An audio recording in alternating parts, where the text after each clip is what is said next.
It's May 14th, 2024. I call the meeting of the Board of Education to order. John, do you want to lead us in the pledge? I will. I pledge allegiance to the flag of the United States of America and to the republic for which it stands, one nation, under God, indivisible, with liberty and justice for all.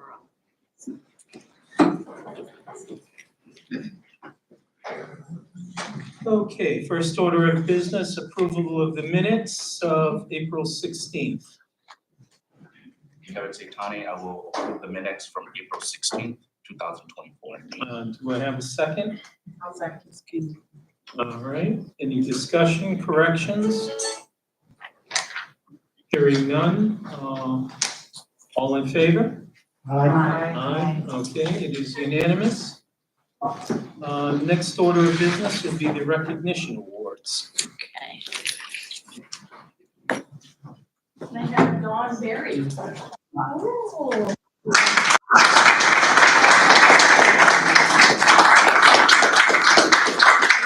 Yes, the He Is Me award goes to Dawn Berry.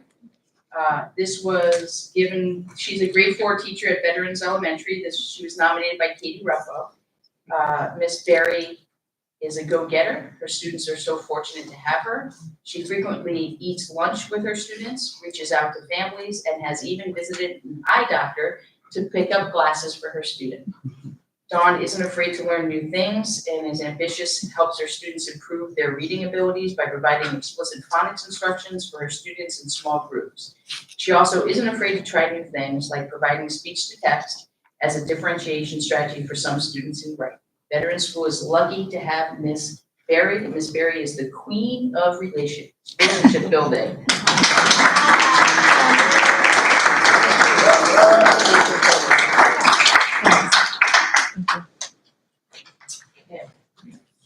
Next is the key is, Make a Difference, Evan Scott.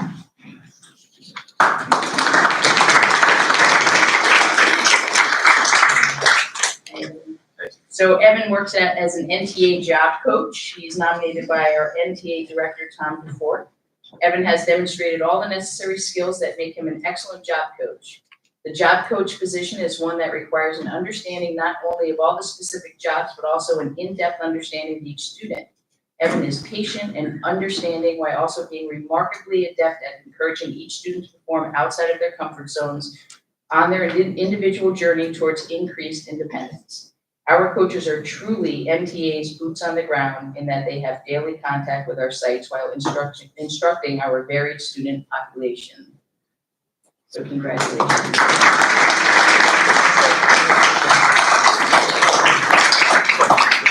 No, just after this.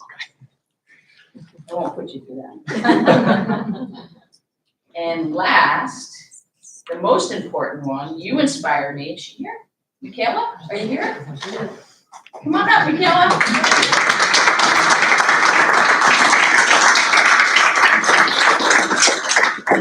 Michaela McKinney.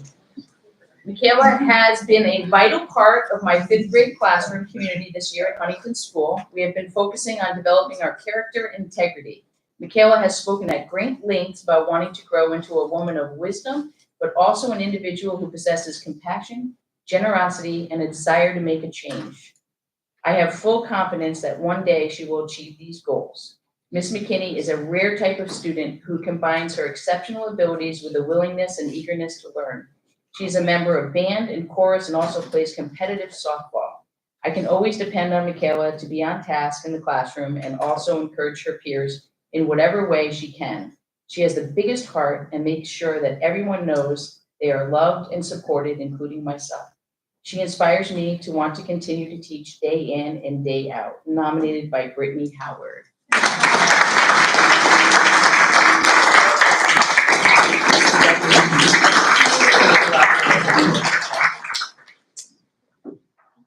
Okay, take a 5-minute break. Yes, we're going to take a 5-minute break. We're going to take pictures outside with the award winners.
Human Services, the Norwich Prevention Council. I believe Hannah Ornburn is going to give give a brief presentation. Thank you.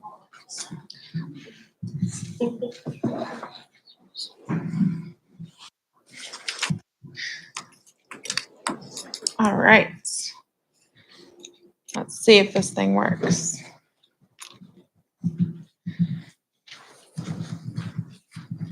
Okay. Hello, everyone. How are you today?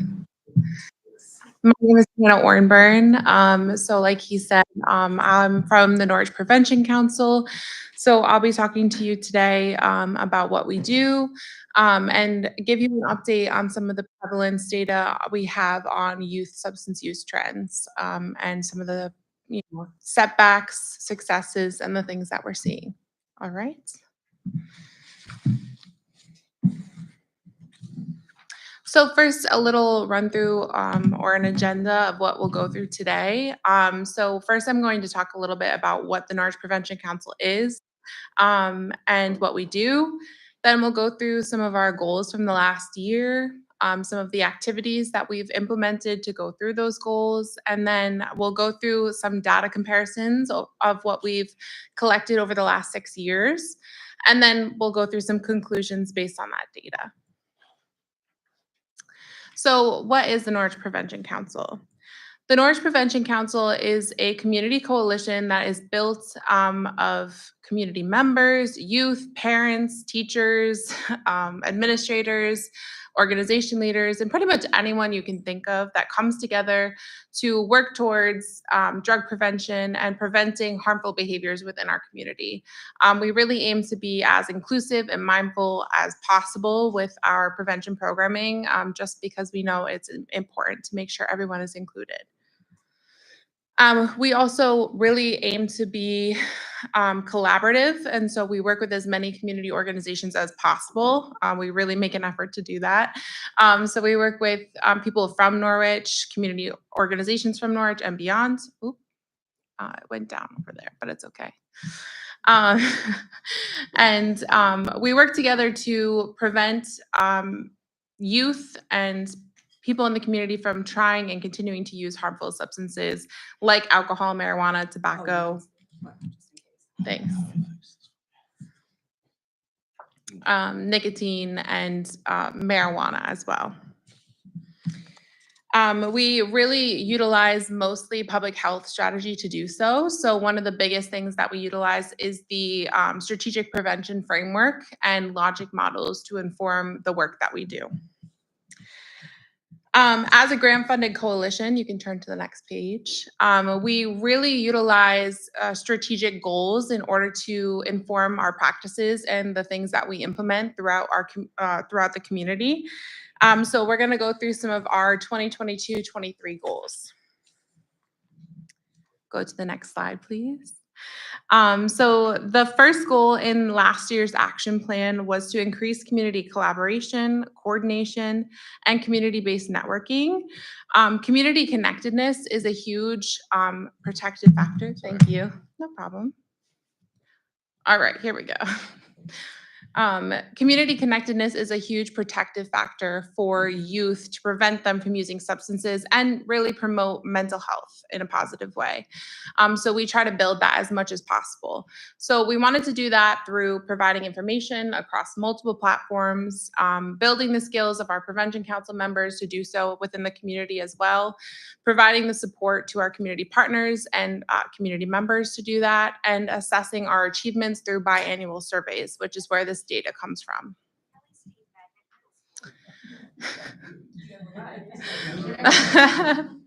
Welcome. So for our second goal on this action plan was to prevent and reduce youth substance use.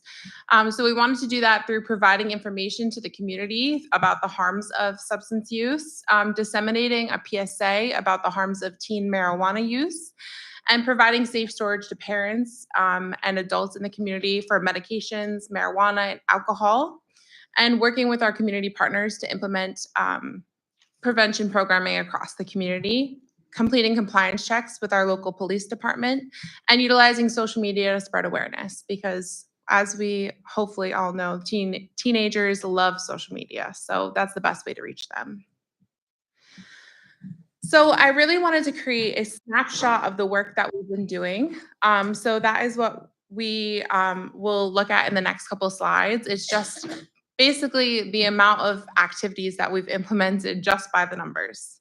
So to achieve our goal number 1, which was to increase community collaboration, coordination, and community-based networking, we attended 18 community events in the last year. We also implemented 17 coalition trainings, which included cultural competency, but we also did some work on adverse childhood experiences, trauma, and of course, the grant writing process, because we are a grants-funded coalition. So that was an important thing for our coalition members to know. We also utilized 7 different informational platforms to spread awareness about the work that we were doing and our messages, which included bus shelter ads, bus ads themselves, a Google ad, social media platforms, and so many other things. I pretty much exhausted every option you could think of to really get our message out there. And to work towards goal number 2, our coalition hosted 23 different events in the last year. We ran 4 national campaigns, which includes Red Ribbon Week, which is a national prevention campaign, as well as drug take-back days and other things like that. And we implemented 8 reoccurring programs, which I'll talk a little bit more about in our next couple slides. So this is arguably my favorite slide because it shows truly our reach in terms of people. So in the last year, the coalition reached 5,082 people just in person at community events and otherwise. And then online, we reached 359,194 people. So it was quite the year on social media, as you can see. So because, of course, of who you are, I really wanted to focus mostly on our community, our school-based programming. This is just a tiny portion of the work that we do within the community. So I do want to preface this presentation with that. We do a multitude of other things, but I just wanted to make sure that we were focusing on the things that were pertinent to you. So the first thing that we implemented when I became the prevention coordinator was the First Step program. So this was a curriculum that I wrote based on about 3 to 4 other evidence-based curriculums that just weren't quite hitting the mark anymore. You know, things really get old these days quickly with the social media stuff that's out there. I wanted to make sure it was pertinent to today's times. So we combined a few things. This is a referral-based program that the schools already refer into that shortens suspension time for students who are caught using substances in school or come to school high, whatever the case might be. And each school has a scheduled time slot in my calendar every week. So if they have students who are suspended, they automatically have a time slot on my schedule. Obviously, sometimes I have to take a vacation. That is the one time that they don't have a time slot for me. During this program, it's a one session program where they come for about an hour and a half. We talk openly about substance use, the harms of substance use, but we also talk a lot about communication, relationships, what healthy relationships look like. We talk about the things that are going on in their life, mental health, and so many other things that just tend to come up. And a lot of times, these kids really just need an adult to talk to. So it's a great time for that. We do often refer out to other resources if needed, so that is an important time for us to get FaceTime with them.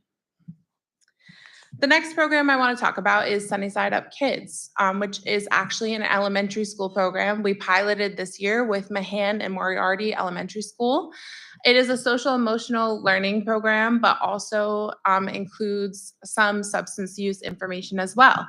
So with the younger grades, which is K through 3, we really focus on identifying and talking about emotions, making healthy decisions, substance safety, which is just like don't eat all the gummy vitamins in your mom's closet medicine cabinet, those types of things. But then for those older kids, we start to talk about identifying the substances that might present themselves in middle school so that they know what they look like and they know their harms. We were starting to see that middle school was a little bit too late to talk about these things or to begin talking about these things. So the earlier we start to open up this conversation and actually include them in the conversation, the better off they'll be. So this is a really important step forward.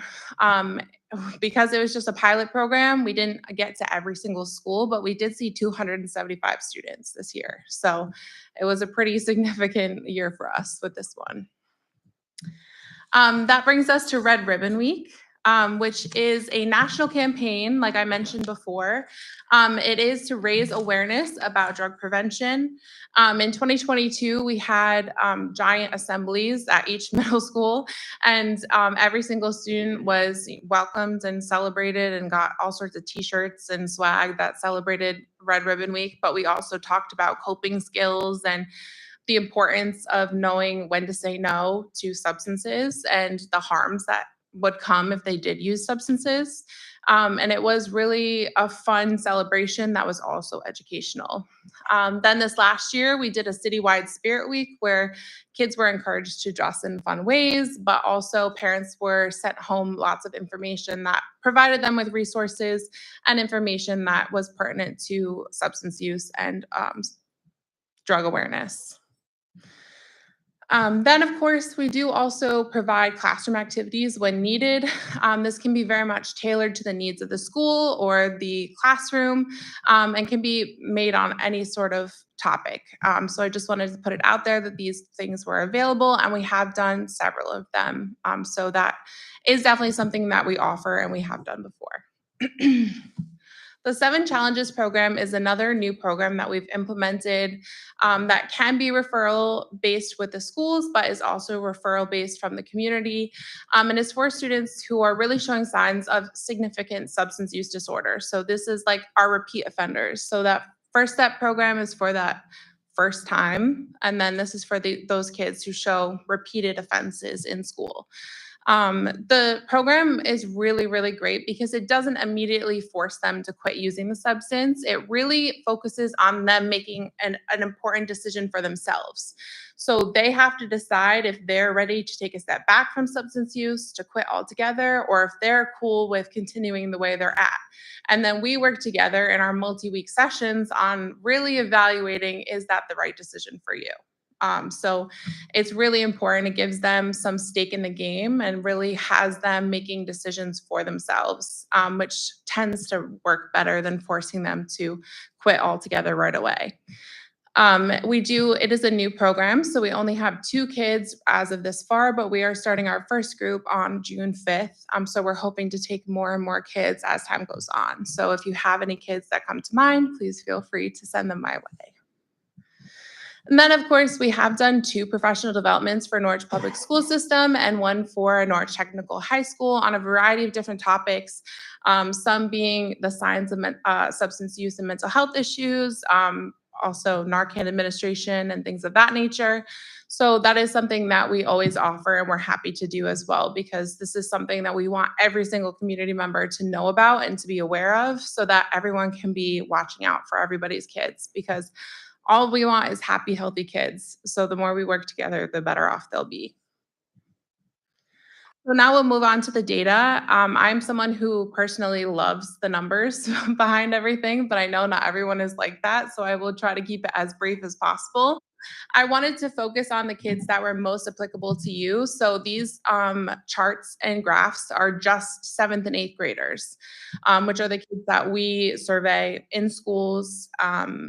And your schools help administer these surveys. So it's really great that you get to see the back end of this data as well. So this first chart shows the lifetime use, which means exactly what it sounds like, the entire lifetime, what these kids are using. So our priority substances as of right now are alcohol, nicotine, and marijuana, which you can see right on the screen. For alcohol, we did see a bit of an increase in 2021, and then it has decreased again in 2023, which is promising. But these numbers are a little bit higher than we'd like to see in 7th and 8th graders. Obviously, anything over 0, I would think is too high. So we're hoping to continue to address these numbers as we move forward. With nicotine, it's the same thing. We see an increase in 2021 and then a decrease again in 2023. For marijuana, it's a little bit different. We see a decrease in 2021 and then an increase in 2023. So this is not entirely surprising because of the legalization and the normalization of marijuana in our society today and in Norwich specifically. So this is something that we will be focusing in on this next couple years. We do surveys every 2 years, so hopefully in 2025 we'll see a big difference based on the things that we're targeting.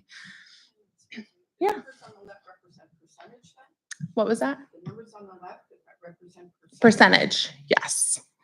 And I can send you all the full report of our 2023 data if you'd like. I'm more than happy to do that. But it won't show the 7th and 8th congregate data. It will show the 7th and the 8th separately, just so you know. And then that brings us to the perceived harm of use. This shows the percentage of students who reported there was a great risk associated with the behavior. So this is a huge important thing that we measure, because the more students perceive a harm with substance use, the less likely they'll be to use the substance. With this one, luckily, we did see an increase across the board, no matter the substance. So that is promising. But you know, these things are growing more and more popular every day. So we're not sure, you know, why they're still continuing to use, even though they're perceiving the harm. So that's definitely something we want to focus in on. If they're perceiving the harm, why are they still continuing to use them? So perceived parental attitudes are another huge indicator of whether or not a student is going to use the substance. This is the percentage of students who reported their parents thought it would be very wrong for them to use the substance. Believe it or not, your kids really do listen to what you say. And it's actually a bigger indicator than what their peers think. So this is a really important thing for us to pay attention to. Again, we did see an increase in 2023, which is promising. But the elongated data that we have shows us that parents are also the #1 provider of alcohol in the community. So we want to make sure that we're educating parents on why it's so important they're setting really strict and really clear boundaries with their kids about substance use, so that this number continues to go up and stay consistent as they get older. Because it's just because they're not in 8th grade doesn't mean it's okay for them to smoke, drink, and use nicotine. Sorry, I want to understand exactly where the data is coming from. Sure. You survey every 7th and 8th grader, and that's where this is. So we implement this survey in all the schools. From this year, we did 6th through 12th grade. And we collect all the data as much as possible. I think the survey will tell you on our full report how many students in each school responds. And the surveyor who administers the survey has to get a certain percentage for it to be an adequate amount, for it to be considered, a good enough. Yeah, exactly. So we waited till we got that amount. In the middle schools, we got a lot of students responding, because the middle schools were super helpful in administering the survey and making sure that everyone got them. I'm not sure what the exact number is, but we did get a pretty good percentage. I would say probably over 70%. Thank you. No problem. Did I answer your question fully? Okay. I just want to make sure. Okay. So that brings us to mental health. And for those of you who don't know, mental health and substance use are completely intertwined. Mental health is a big indicator of whether or not someone's going to use substances, and vice versa. So this is something that we really pay attention to, and something that I think all of us educators as well should pay attention to, because this is the percentage of students who said yes to having thoughts of hurting themselves or hurting themselves on purpose. And as you can see in that left-hand side, nearly 25% of kids had thoughts of hurting themselves in this last year in middle school. So these numbers are extremely high, and we never want to see numbers this high, no matter what. So it's important that they've decreased, but we want them to continue to decrease for every year that we measure this. So it's definitely important that we want to focus on mental health moving forward. And that brings us to another mental health slide. This is the percentage of students who said yes to having felt sad or hopeless almost every day for 2 weeks or more, or having seriously considered attempting suicide. So again, these numbers are extremely high, and we really hope to focus in on this, especially with our middle school kids, because I think this is such an at-risk population for the changes and everything that goes along with growing up. And so we want to make sure that they're being seen and heard and listened to, and they're being taken care of. So moving on to some conclusions, because I know that I don't want to take up too much of your time. You guys are busy. So what's next? The biggest thing that I want moving forward is just a continued partnership with all of you guys. We've built such beautiful and sustainable partnerships with the people at the schools, and I'm so thankful for every single one of them. But the more we have you guys on board, the more we'll be able to spread these programs to every single school, because that's what I want. I want to make sure that every kid has access to these programs so that they all get exactly the same services.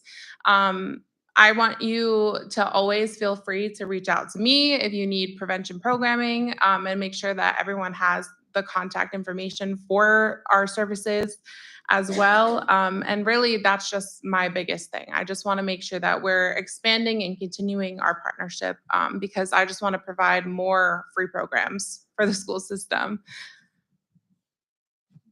And really, I think the possibilities are endless. If we continue to work together and build this partnership, there's an opportunity that we could create more programs like First Step and like 7 Challenges that would really help these kids. And I think that's what all of us want at the end of the day, is really healthy, happy, thriving kids, especially in the middle school age group.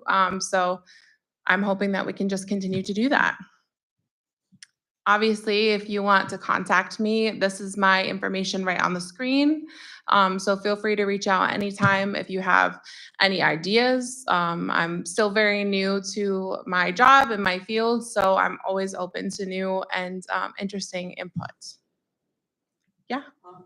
What do you feel have been the blockades to having increased access to schools? Like, I think it's just sometimes communication. I know a lot of times I try to reach out through like principals and administration, and they're so busy. So I think sometimes it just gets lost in the shuffle of things, and they get like a bajillion emails every single day. So I think it's just having the like upper administration push out the information through them would just, bridge the gap. but have you ever approached the social workers? Yeah, absolutely. Yeah. And I'm hoping to continue to do so. I definitely have my ins at certain schools, and I'm working on getting some more of those. I'm just not clear on, so you're seeing the kids, I mean, they only get referred to like the First Step program if they've actually offended? Yes. Yep. And that's why we do like the Sunny Side Up kids programs and the Red Ribbon Week stuff, because that's like the real prevention rather than the intervention, which is the first step and the 7 challenges. But then you also address, you also have the assemblies, like you have that week. Yep, that's the Red Ribbon Week assemblies that you're referring to. It's my hope that it's the prevention and the intervention and the postvention, it's all coming together to really address the issue before it gets too bad. And they have to be referred for the program, like they have to be an offender, or could a parent who We've had that too. notices something going on at home just because they haven't gotten caught at school doesn't mean it's not happening, but if they do, are there ways? Oh, absolutely. I think we need a lot more education getting pushed out to the parents, because I think they do. No, absolutely. And I think we actually have a parent education presentation going on tonight as we speak at NFA. And we're trying to do more of those. It's I think that's a missing link communication wise for us, is we have a really hard time getting to the parents. We really push on Facebook, on social media. We put the press releases out there, but we have a hard time getting parents to show up. And so we're trying to add childcare. We're trying to add food to incentivize them to be there, but it's hard. hard. You know, people are so busy. There's like, and they have multiple kids, so they're like getting Susie to practice and someone to hear, you know, so there's so much on their plate. And so we're trying to find the best way to get to them. But if that's through Parent Square, oh yeah, parents can absolutely refer. That was the short answer. Yeah. Parents can refer to the program, and we've had that multiple times. The kids tend to respond less positively if there's less incentive, but they still will come and they get access for sure. First and foremost, thank you very much for coming to the Board of Education to provide this critical information for all of us here, the general public who are watching. I do have two questions. The first one is, and correct me if I'm wrong, you said that because this program is still fairly new, you said there's 2 students? Which one? 7 challenges? Yes. Yeah, we have 2 because I see 2 clients individually right now, and we have 4 being enrolled in our group that's starting on June 5th. June 5th? June 5th. And I think we have 1 open spot in that one, so. So is this done like after school then? Hannah? Yes. Or do they go to another location or they stay here in school? So the 7 challenges one, I do see 2 kids during school right now, believe it or not, which sometimes they come to us if it's from Kelly because we're right there. But I do go to Teachers Memorial for the other student from there. And then the other group is mostly high school students. So that will be an after school option. But when we do have enough students to do a middle school group, that will probably be an after school option as well. Thank you for answering all my questions. Of course. And the second question that I had is, I'm happy to see that there was a section about compliance checks, which is very important. You could have these programs implemented, but if you're not following up with it, you know, the public will start questioning what's the point of having this. Right. So in general, how are these compliance checks being done? And are we seeing like an upward trend that this program is benefiting our community? Absolutely. So when I first started, compliance checks were completely new to me. So that's a great question, I think, because most people don't know how they're run. So they're conducted with the local police department, so Norwich PD. And we work with the local DMIS too and SAMHSA. They provide trained youth who know the protocols, and they're usually between the ages of 18 to 20. So they know the deal, they know how it works. And they go into the stores and attempt a sale to buy either alcohol or nicotine products or tobacco products, depending on what we're checking for that day. And if there is a sale, then me and the police officers will follow up and go in and usually write a fine, depending on if this is the first offense, second offense, sometimes a 10th offense, depending on the business. And then it's followed up from there. So I usually provide them with training resources for their employees that will give them proper ID techniques so that they know how to actually train their employees. Or if they don't want those, they don't have to take them, unfortunately. And then this year we also provided them with stickers for their door that told people that we do ID here, which even if they didn't, it's a good advertisement so people know that they're going to be checking IDs. And then in terms of have we seen upward trends? Yes. When I first started, 3/4 of the businesses that we checked for nicotine compliance checks failed. And then this last time, 3/4 passed. So I'll take that as a win any day. But it's definitely something we are working on more and more because we need to be in those businesses more often because we're not getting to every single business, obviously, in 1 or 2 days that we're checking. So we definitely want to be doing that more in the upcoming years. I don't know if you're familiar with it, but there used to be a law or whatever that a business could sell certain products within a certain distance of school.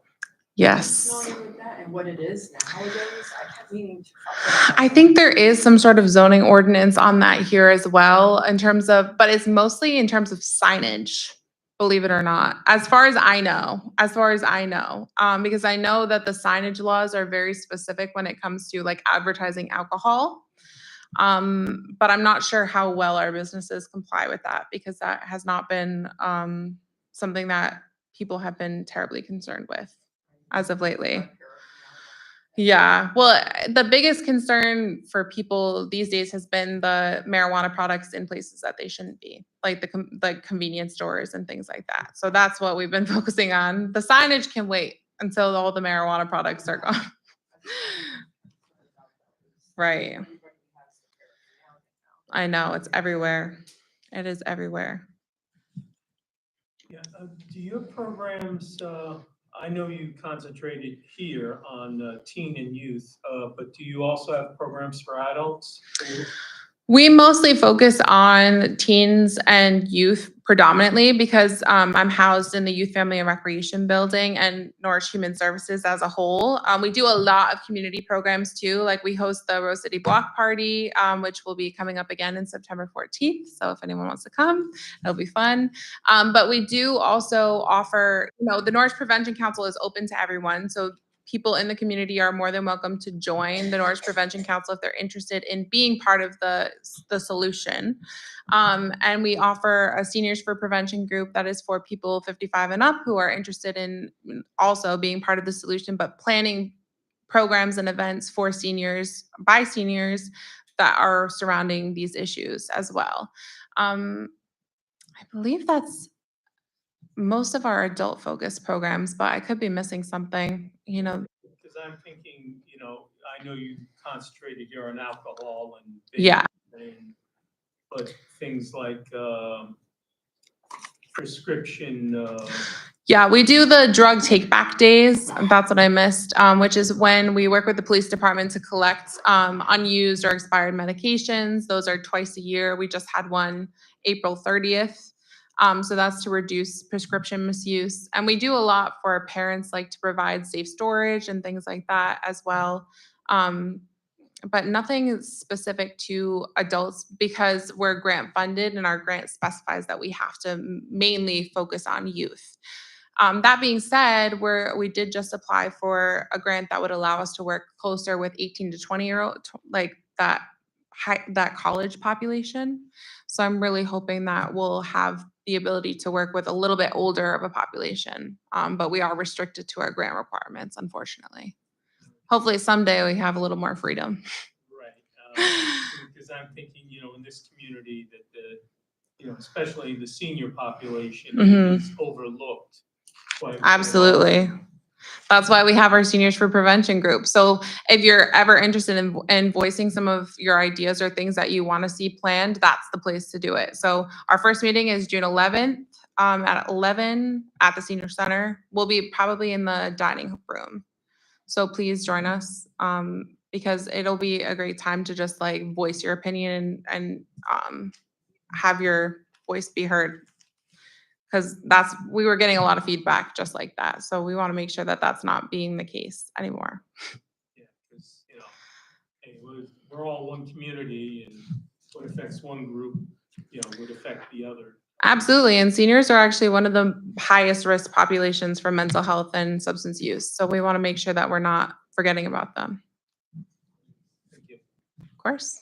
Anyone else have any questions? Yeah, I have one question. So with your surveys that go out to the students, Mhm. do any of your questions kind of break down what some of those mental health stressors are? So do they ask, are you being bullied? Are you bullying somebody else? Does it kind of give a direction as to what may be the stressor or the cause of some of those mental health? Unfortunately not. I wish it gave more insight. There are definitely there's some room for improvement in the questions and the things that we could be getting more insight into. We utilize a survey that has to stay consistent because we want to see the progress data. But we are going to be implementing more surveys that assess things like that in the future because we are hiring someone that will be able to implement things like that. So maybe focus groups and things to talk more about the nitty gritty details of why things are the way they are. So fingers crossed. Two things, just thank you for the presentation, but more importantly, thank you for what you're doing. Thank I you. think it's critical that we not work in silos, and the fact that you're collaborating with public schools and working with social workers in the public schools. I understand confidentiality issues, however, you know, saying it takes a village when you're dealing with this situation, it certainly does. So continue that, please. Thank you. Thank you. I honestly, my public school partnerships are some of my most cherished. I love all the schools that I work with so much. So thank you for the opportunity to present to you. And I just am so looking forward to continuing my partnerships with all of you and all of them. And just one last thing, if you guys ever want to be up to date on the stuff that we're doing, the best place to find us is on Instagram, TikTok, and Facebook. I personally vote for TikTok because I like to think that I make great TikTok videos. So please give us a follow, or at least have your kids give us a follow, because I think we provide some good information on there as well. Thank you, guys. Oh, I'm so sorry. Did I miss your question? I just want to say thank you for the presentation. I think as a next step, you said you were going to send us a copy of the actual data, because I'm curious to see how it breaks down across gender and different demographics. And then I will also like a virtual copy of your slide deck if possible. Oh, a virtual copy. And then my other question for you is, have the students that you surveyed seen the result of the surveys and have had opportunities to discuss? Not yet. So I presented to City Council last week, you guys this week, and then I'll be putting out the data in bite-sized pieces onto social media over the next couple weeks. So I'm hoping that, you know, it will be an opportunity for discussion for some of the groups that we see, because I also have a teen leadership group, so I think it might be interesting to talk about with them. But definitely, if that's something that you guys think that they'd be interested in, I think it would be a good opportunity for them to I think it's always helpful reflect. whenever someone asks me to fill out a survey that I know what comes out of it and I have an opportunity to contribute to like next steps and Absolutely. Yeah, maybe like some of our student councils would be interested in working with me on planning like what they think would work for them, like for their peers. I love that idea. Okay, so you said virtual copy of the slides, a copy of the data, and working with students. I just want to make sure I don't forget. If I don't write it, it'll be like, pew. I'll pass it on to the powers that be, so hopefully. Yeah, either Amber or Carlene. Okay, perfect. Okay. Thank you guys so much. Oh, you have one more? Just one more. Okay. On the social media aspect, Mhm. so we all know that the federal government has legislation to pass TikTok. Yes. I know you just mentioned that Yes. you make TikTok. more focus on the TikTok side. Mhm. So, speaking hypothetically, if TikTok does, get banned across the United States, I would assume you would adapt to the other social medias. Yeah, but the truth is the kids are not using the other ones. Because my generation is definitely Instagram focused. Like that was our go-to when I was growing up. They like Snapchat, but I feel like Snapchat is kind of weird for an adult to use to like chat with kids. Like I just wouldn't feel comfortable utilizing that one. And so I'm not sure what I would turn to. TikTok really is the best way to communicate with them and is like a fun, interactive way for them to get information that's not like super aggressive and scary. Because I think sometimes the information is very off-putting, especially substance use prevention information. So I'm not sure what I would do. I think I would just YouTube, YouTube Shorts, right? Right. The Norwich Prevention Council has done for this community is very, very important and vital. And I just don't want, when one section of social media falls. Yeah. And then all of a sudden they're like, oh, well. Oh, don't worry. We'll get creative. Because TikTok's gone. So I just want to make sure that this is Yeah. going to be a thriving program. I appreciate it. I promise I will not give up. That is not something that's in my vocabulary. So even if it's not TikTok, we will find another way to get to them. But thank you guys so much again. Anything else? Okay, thank you.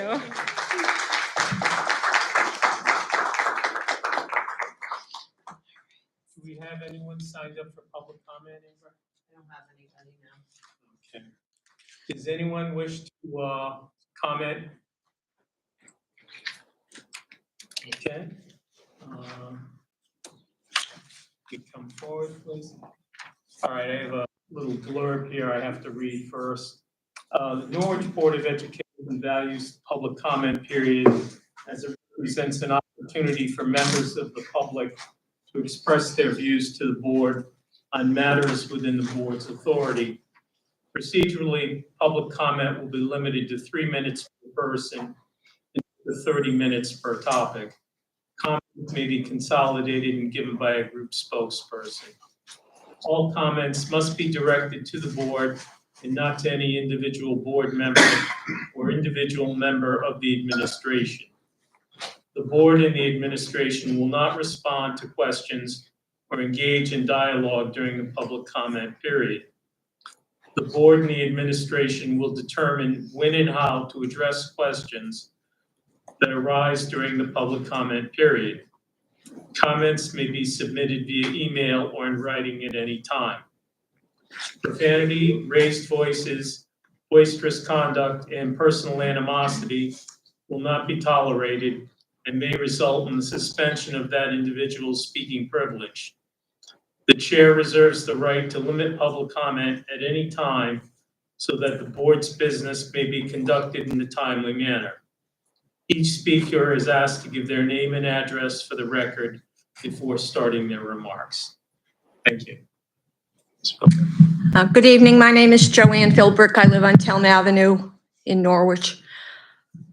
At 81, I am arguably I am the oldest person in this room.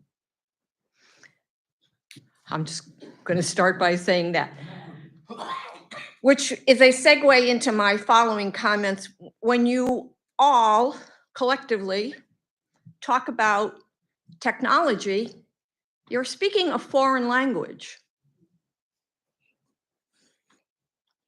And therein, I believe, is part of the problem. I have to commend you. The board minutes now are much easier to access. Before, it was a nightmare, an absolute nightmare. By default or design, it doesn't really matter but it has improved dramatically, so I thank you for that. You have a very difficult job. I understand that the youth are important, but so are the old people. So are the elderly. Those of us who lived on fixed incomes, those of us who were born into a different generation, spare the rod, spoil the child, worked for decades. The world is a very challenging place right now for everybody. At the council meeting last night, people got up and talked about the Board of Education and education being in crisis. The world is in crisis. And I don't know how we're going to fix it. But the direction and the trajectory that we're on right now is not going to work. We have very difficult decisions to make. Your budget is extremely high. I'll try to be as diplomatic as I can. And we have to ask ourselves, how much can the market bear? How much blood can you get from a stone?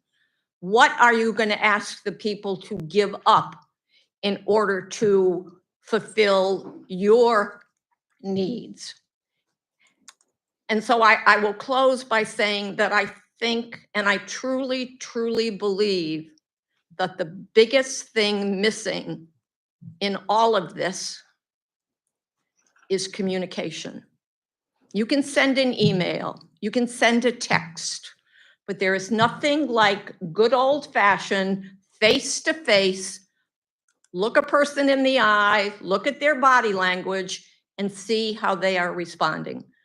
So I would encourage you to put yourself out there as much as you can, explain to people why we need, I mean, I was shocked to hear that you are thinking of going back to the John Mason School. I thought that was a dead deal. I thought that was one and done, but I'm looking for the communication. So your job is very difficult. I've been very active in Norwich politics for years and years. I wouldn't come near the Board of Education with a 10-foot pole because I, quite frankly, would probably either hurt somebody or hurt myself. You have a thankless job.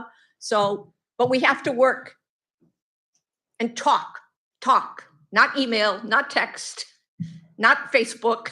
So thank you. Thank you. Is there anyone else who wishes to speak at public comment? Is there anyone else who wishes to speak at public comment?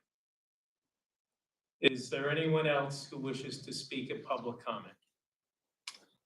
I now declare public comment closed.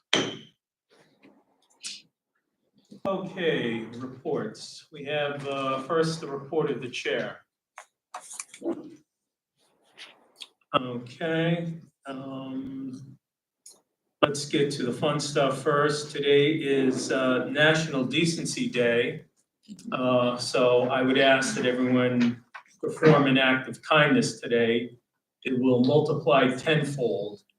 It's also Dance Like a Chicken Day. So if you feel like dancing, doing the chicken dance, none of us will object. And it is also Buttermilk Biscuit Day, which is, that's a yummy. No, I didn't make any, Don't bring unfortunately. up food, I'm very hungry.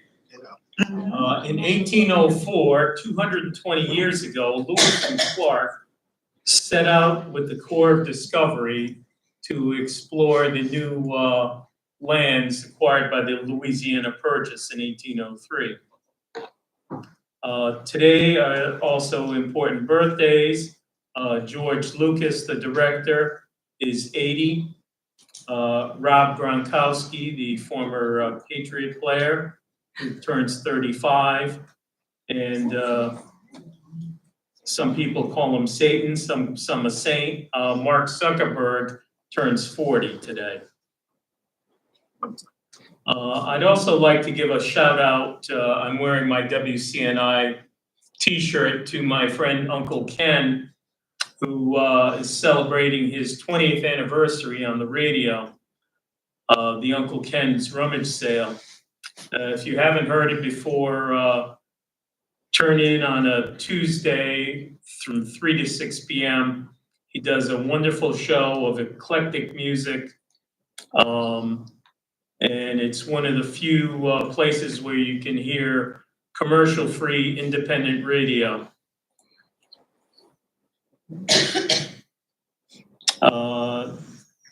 In this past month, just last week, I was at the first Fiesta Night at Uncas Elementary School.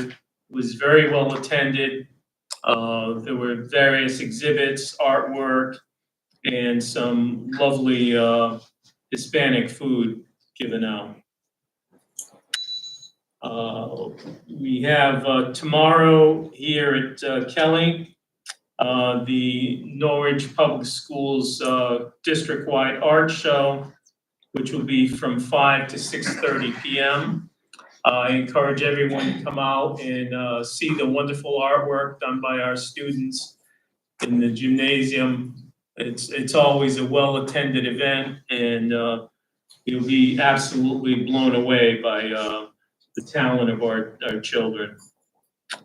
To deal with the budget, we will have a public ad hoc meeting here on Thursday, May 16th at 6:30 p.m. in this room.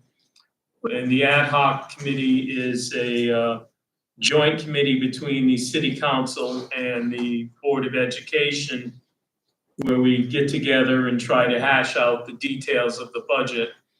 I know at the last meeting, we were able to shave close to $3 million off our request from the city. So it's not a $100 million budget now, it's down to 97.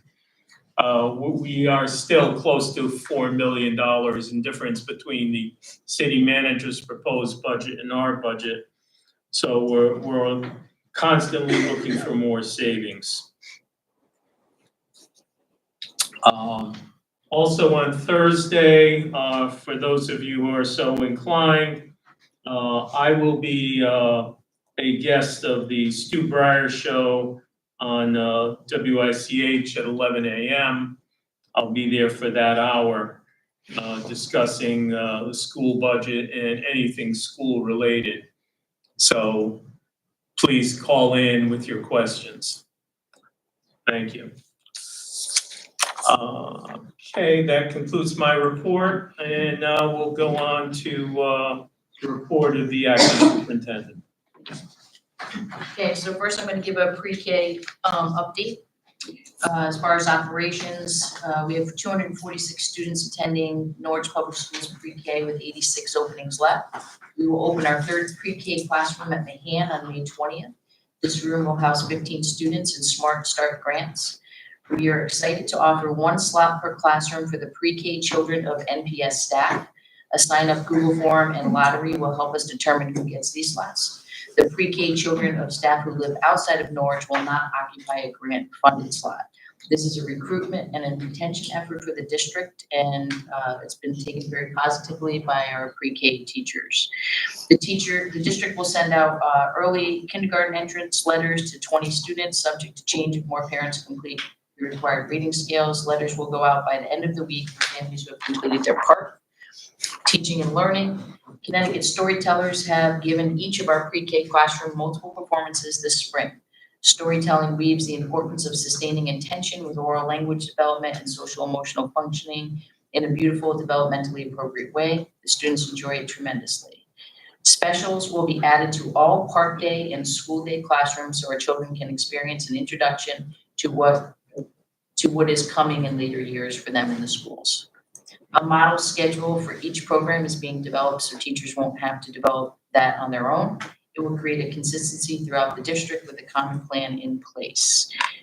Corey Beckwith, our coordinator, continues to make an impact in our pre-K program. We're grateful for that, Corey, and we're super excited to start next year with a fresh start.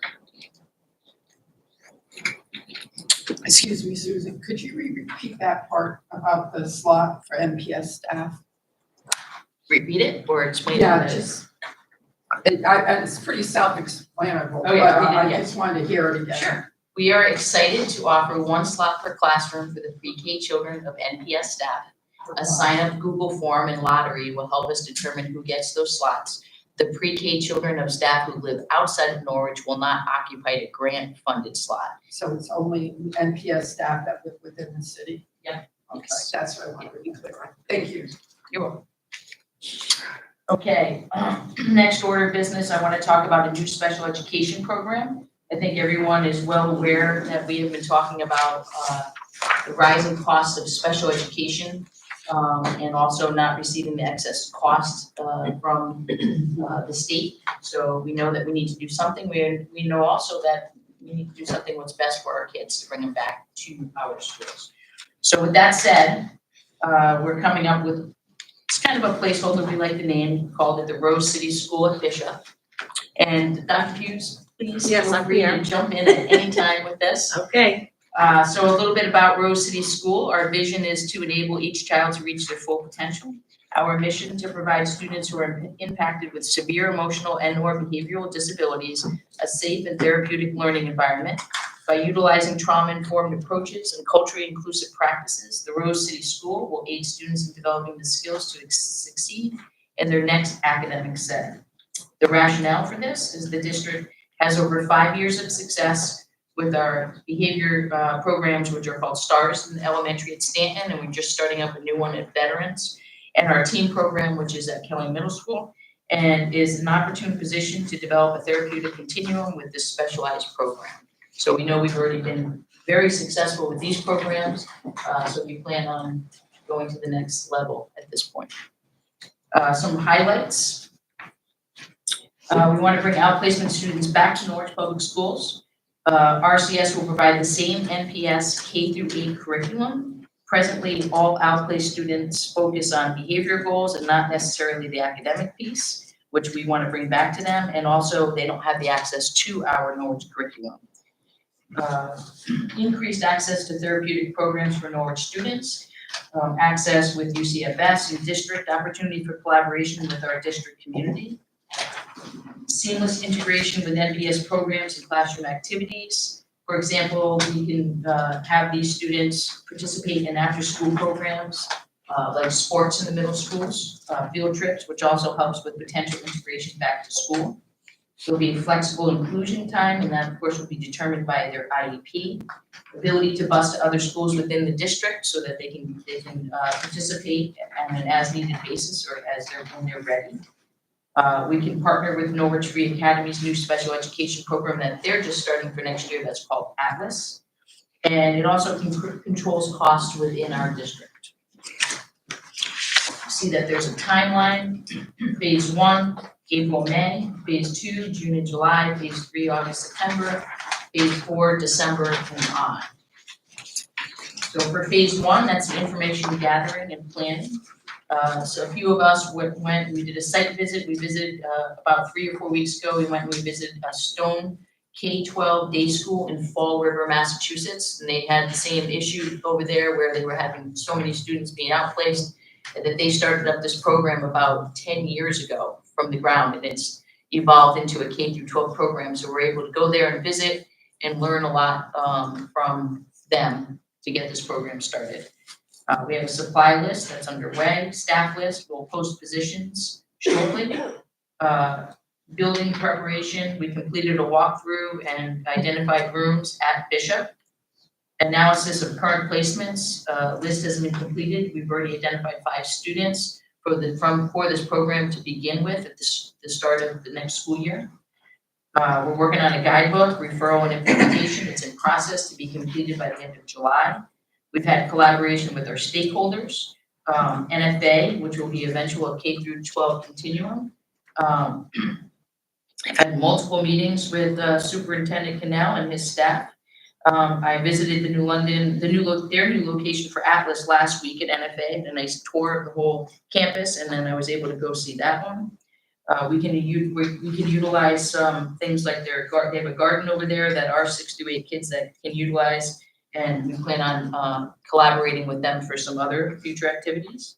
We've collaborated with other stakeholders like UCFS, Student Services Department, Family Resource Liaisons, Mayor Nystrom, and our City Manager John Salomon. The reason that we made sure that we worked with them is because we were going to need space. So this has been sort of ongoing. I've had conversations with the mayor and the city manager on where can we put our staff. Didn't even ask about the 90 Town Street at first. It was like, what do we have available that we can utilize so that we can get this program up and running at Bishop, where central office is now. So I'll go into the 90 Town Street. Yes, some of our staff is going to move back there.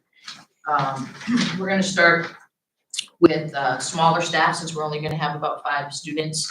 So we're going to be posting for a school psychologist for this program, a social worker, a special education teacher, and staffing will expand based on enrollment as we go. Also, as needed, this staff, while in the beginning stages, these new staff members will also support the district as needed. So we'll be able to use them throughout the district and then with this program as we start it up. So psych and special ed, social worker, and sorry, I missed. That's right. So school psychologist, yeah, social worker, and a special education teacher. And support. Not at the very beginning. So as we go through, we'll look at that. So Susan, will this replace STARS then? No. No. Nope. So it's a completely different program. So this is for students that are outplaced outside of STARS and team. That was my question. So these 5 that we've identified already outplacement. They're outplacement, bringing them back. Bringing back in. Correct. So, And then maybe. I'm sorry. Some STAR students work in this program too in Bishop? If they have a need to go into this program, then we certainly can put them in this program. So there are some STARS and team students that we try to keep in-house. We can't always do it because their needs raise to go to outplacement, but now if we have to, we can put them into this program.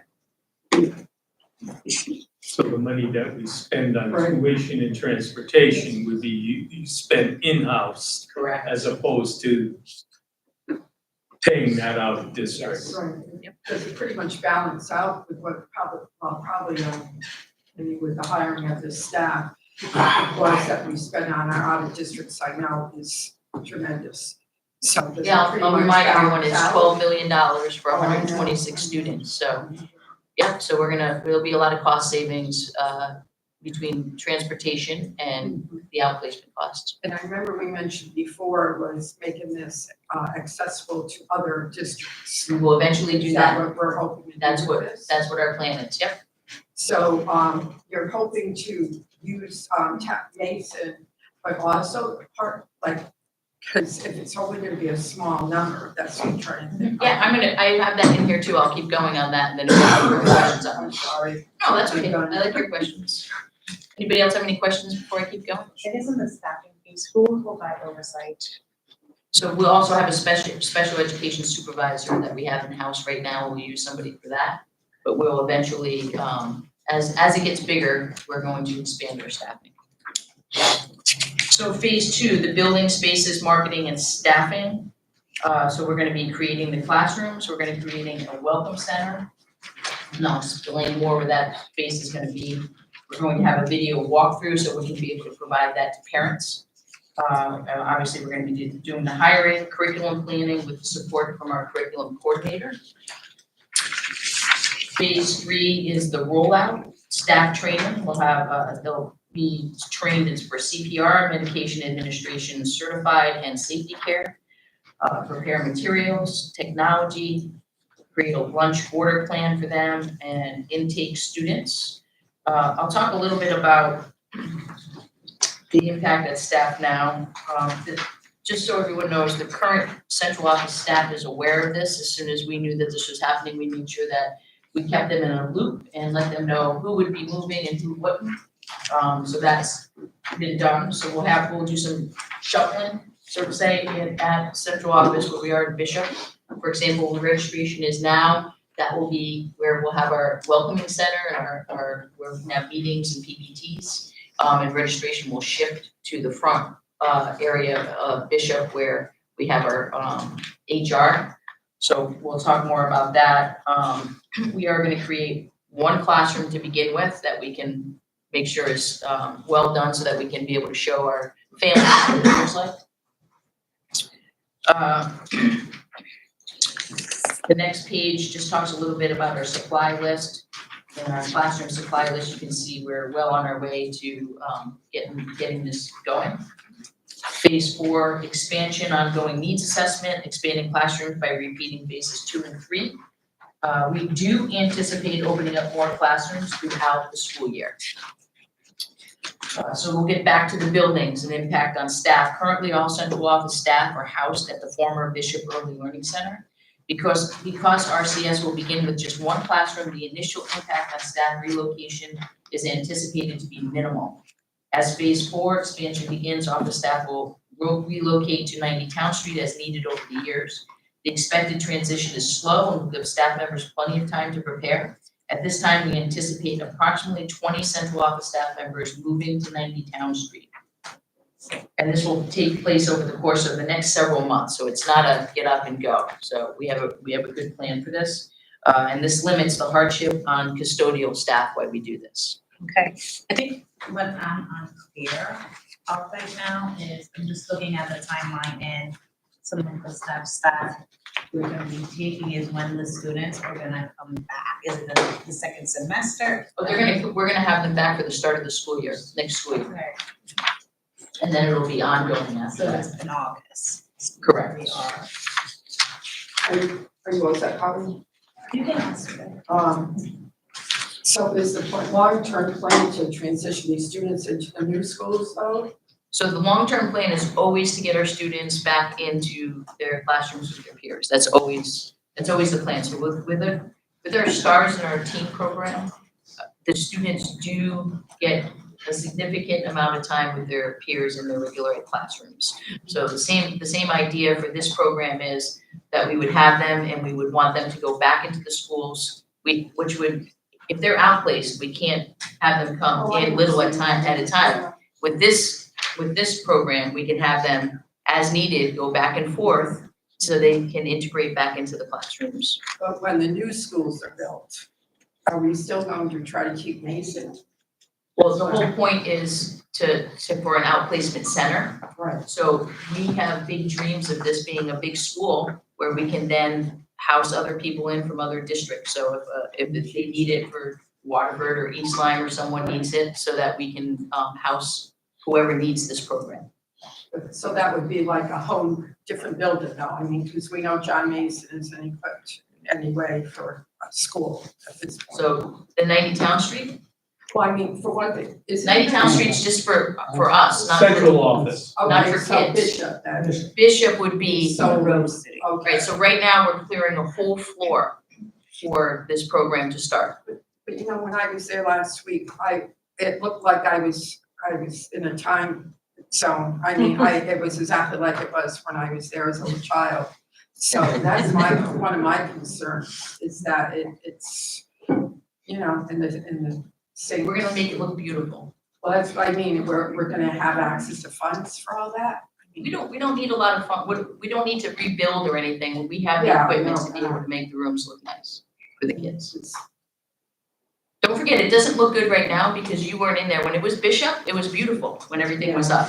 But now it's bare minimum stuff in there. Yeah, no, but I mean, even like the old chalkboards and the dangers, and if there's any asbestos or anything, which it must have been tested when it was the preschool. I'm just shocked they didn't find any, or that they remediated any. That school was renovated in 19, it was. I should was in the remember when I 80s, got I it. think. It's still up on the front. 90s. Yeah, it was When renovated, Huntington you're was right. done, it was the same Yeah. time as Huntington, that school was updated Right, and added to and brought Yeah, it to. yeah, the We did preschool, it. see it, no, you should see it though, it's amazing I how went to old parts of it still are. Some pieces are. And when things were done, they weren't really done with the proper finishes.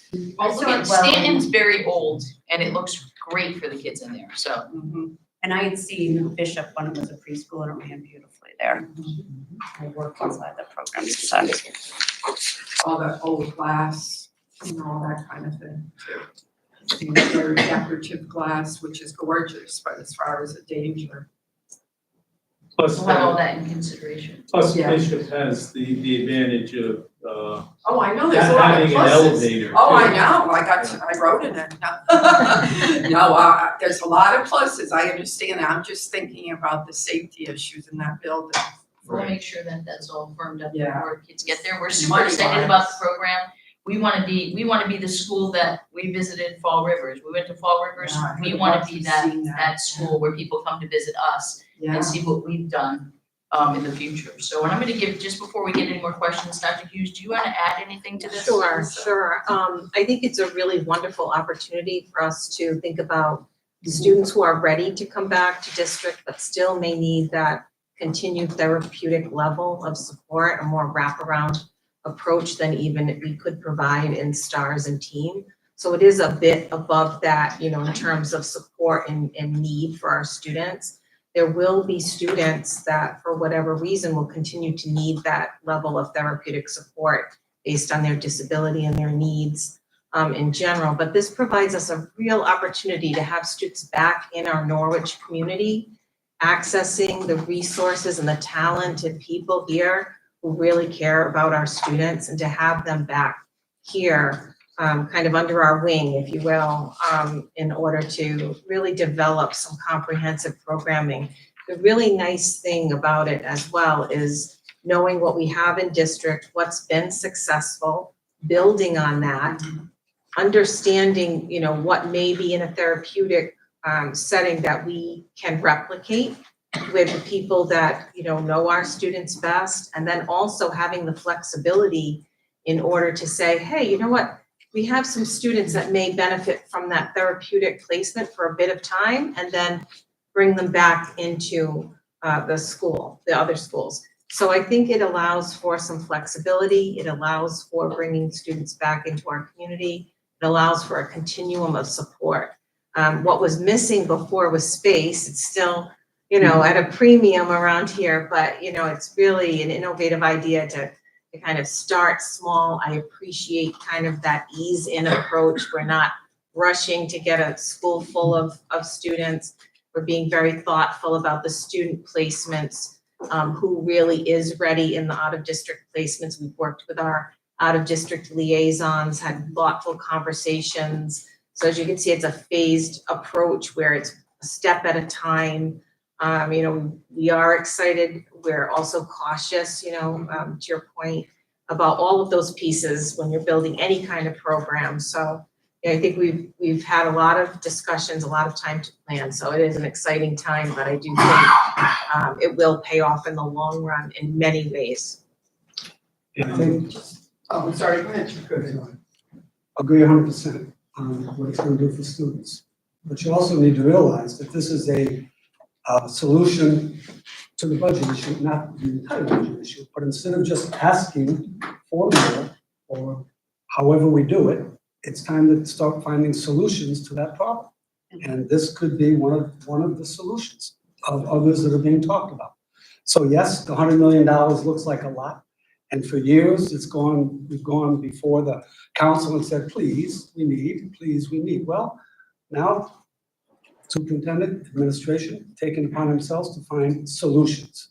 So any other solutions, and I see Tom Duford over there, so I'm gonna pick on him because getting tuition students for NTA is part of a solution. So those are the things that need to be thought of and continue to be worked on for everyone. And the kids will win, I have no doubt about it. So, like Lisa said.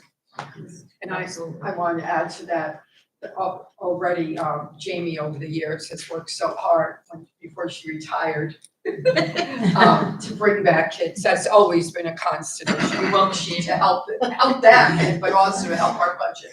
So it's always been at the forefront. One more quick question.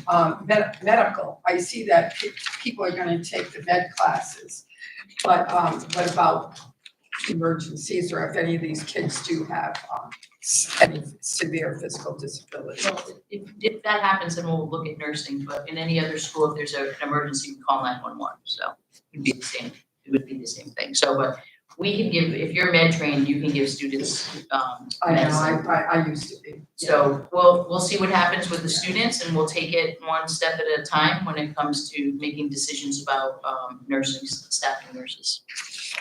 Are we at a point in phase one where we're starting notifying the parents of the 5 students that we've identified? They've had, the liaisons had conversations with the students, and of course, it's a PPT decision. We've identified 5 that we think that would fit the program. But of course, that's gonna be a PPT decision with the families. They're part of the team, and they get to make decisions with the team. Okay, so it's not, it's not completely. Correct. I know that you'll be reflecting and adjusting as you figure out how things are going. Is there a kind of goal in terms of how many students you want to have back by the end of next school year? You said that you want to kind of grow as the year goes on. So really, the only goal that we have right now is for our STARS and Teams program. So for example, for our STARS, we have 2 programs at Stanton, and we kind of cap it off based on students, but it's pretty much 10 for 2 programs. At VETS, we're gonna cap it off for 5, so don't forget, we're just starting this program. We just started this week, and we're gonna be able to have a student begin there, and that'll be slow. For this program, I don't really wanna say, and I think Dr. Hughes, you can correct me if I'm wrong, but we just wanna go, it could take off and everything could go great, but we wanna be cautious and optimistic at the same time to see how many kids that we can handle in a new program like this. So the other part of this is if you have this outplace, like I was wondering the same thing about like a goal number. How many can that building, those rooms upstairs, I can picture it, about how many do you project on that second floor if you did expand? Do we have plenty of room to expand even our outplay students someday or other Absolutely. students? So like I said, we're gonna start slow with moving some central office staff back to 90 Town Street. And then we're just gonna take it how it goes. So there's 1, 2, 3, 4 classrooms on the floor that we're gonna be, 5 classrooms, and then there's office space for them there. So we're gonna start with that. About how many would go into a classroom in a center like this? So we're gonna start with 1 classroom, and it depends on the needs of the How many student. students, like? We're gonna start with 4 or 5 right now, but I guess it also depends on the students as well. Eventually, what we would like to see is have a K through 5 floor and then a 6 through 8 floor. So that'd be good too. And then my other question was, so say if we had a student in, say, in a school that didn't have stars and they had a trauma, recent trauma, is this someplace they could process some time or have that extra support? If that was the best spot? If it's best and it's decided a PPT, then yes. But that flexibility is what's really important, right? That we And have to it. really, to think about students that we may have decided at a PPT previously that we needed a therapeutic placement. We didn't have one necessarily at that level in district. So it's going to avoid some of that, but also, some informed decisions on the other end to bring students back when they're ready. So, and there can be some triage kind of, absolutely, and opportunities like that to assist. I was talking with a educator that in her district, there's so much need for these kids that have had so much trauma and behavior. So this is huge, even if we could reach out to some of those. And this is a big piece for all this outplacement. I know the district I work on, any district right now with the outplacement, the cost of some of that, just the transportation. We have some people in Massachusetts, and it's really. Not only that, but they're capped. A lot of them are, Yeah, they I know. can't even sneak any Yeah. more students in And because that's- there's such a need for And this. say if they're being transferred that far, that's such a long way. If It they is. live in Norwich, they shouldn't be driving to Hartford or to Providence. If we could keep students here, it's just better for them just overall. And from your point on that too, is with NFA's new Atlas program, that's, transportation is easy. They'd be right in with their Norwich peers. And then don't forget, we also have the alternative high school at Griswold that we can tap into. We're, super excited about their new program that just started this year as well. It's very different from the NFA's Atlas program. And I just want to point out that all of this started because the John Mason School opened up because the anticipated real estate deal kind of fell through on that. Are we still planning on moving the servers here to Kelly? Yes, we're still continuing with that plan, yes. Okay. And this is essentially a temporary fix because we're gonna have the space available in the new schools as those come online. Well, this is a very different program than the STARS programs at the schools. So this is Okay. very different from that. So this would be. It's almost another tier above. It's for students that aren't, that don't necessarily are getting their needs met in the STARS or team program. This would be the next step. So those classrooms are already accounted for in the new schools for the Stars and Teams program. So this completely new program would be housed at Bishop then. That's correct. And then the STARS program, there's room for in every school, every new school will have a place for a STARS program if needed. And just to give everyone the heads up, Dr. Hughes and I have talked with our staff, social workers, and our special education teams. Team is Kelly Middle School, and STARS is at Stanton, and like I said, veterans now, but we're looking to change it to teams, so it's not so confusing. So everything will be called teams. We're gonna get rid of the STARS acronym, because I don't even know what it stands for. Well, that's what I was wondering, because it seems like we're getting. Yeah, so we're gonna change it to team. Streamline it somewhat as much as it can be. Last comment I'd like to make.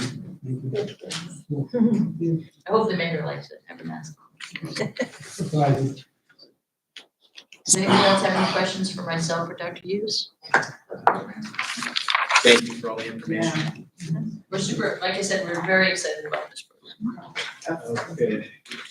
And what would you need from us? You would need us to, there's a item on it, but an action item to vote on action later. item on that, yeah, later, okay. All right, and then, just to give everyone an update on the NFA contract update, we've been meeting, monthly with, Nate at, NFA. We've also been working as all the partner districts to work on a new contract that we have. It's gonna be a 5-year contract. That should be ready to vote on next board event meeting. Okay. And that's been a really nice, project that we've been all working together, with Nate and with our partner, superintendent. So it's been a really smooth and, very welcoming process to work together for that. May I ask, how is that looking? I mean, is it positive? I hope for us, Very we wanted to be a little more assertive this time around. It's very positive. I can say that, Dr. Cannell has meetings monthly with all the partner districts. We bring up concerns and celebrations, and, it's been, I can tell you from my colleagues that everyone thinks it's a very collaborative process. And are they still considering a master contract for all the districts? That's correct. Okay, There will be, a clause in there for hours for, like you said, that everyone knows that, the $200 discount per student. But that will be in there too, and it'll be ready for you to vote on next month. And that concludes my report. all right. One question on chronic absenteeism. Sure. I'd like to know what Mr. Camp is putting in the water at Uncas, because they're at 10% compared to the others. So I don't know what he's doing or what is being done, but let's tap into it. I'm sorry, I can't hear. What's wrong at Uncas? Nothing's wrong. It's great. It's 10% chronic absenteeism, and I wanted to know what That's Mr. right, Camp's putting That in was the water. Which 5 years ago was awful. The absence Right rate, now. I didn't see the report yet. So that's in the equity report. You click on that. It's the first item. Jumped out at me, sorry. Yeah, I hadn't read it yet. I had doubt. Absenteeism, that was. Beat you to it. Well, we did have a slight decline, if that helps. But still at And that has the 10% best- compared to the other schools is. It's awesome. Today's world. Okay, any further questions for Ms. Lassard? Okay, Ms. Bender. Okay. So one of the action items you have tonight before you is the annual approval of the PEP grant for the Norwich Regional Adult Education Program, PEP standing for Program Enhancement Project. And as you can see from Dr. Glover's report, that we've included, those grant monies support a very successful program. You'll see that their skill targets, they continue to exceed, not only for Norwich itself, but well beyond the state averages. So they're doing tremendous work over there for our adult population. June 12th is their annual graduation ceremony. I know that in years past, I see some familiar past students, and I'm so proud of them for figuring out a way to figure out how to get to the end of, the high school graduation or the adult ed trajectory, because there's a lot of ways to get to the end of the road. It's not necessarily always through a traditional high school mechanism. So really proud of some of the students I've seen over the years in the program that allows them to excel. Lots of celebrations with our multilingual learner department this year. And the most recent information that we have from Luz Rivera is that we've had 57 students exit the program, which means that they have tested out of the typical last links test to then go into more monitoring system. But that already exceeds, beyond the 45 that they had last year, 46 they had last year. Also some other celebrations in that department.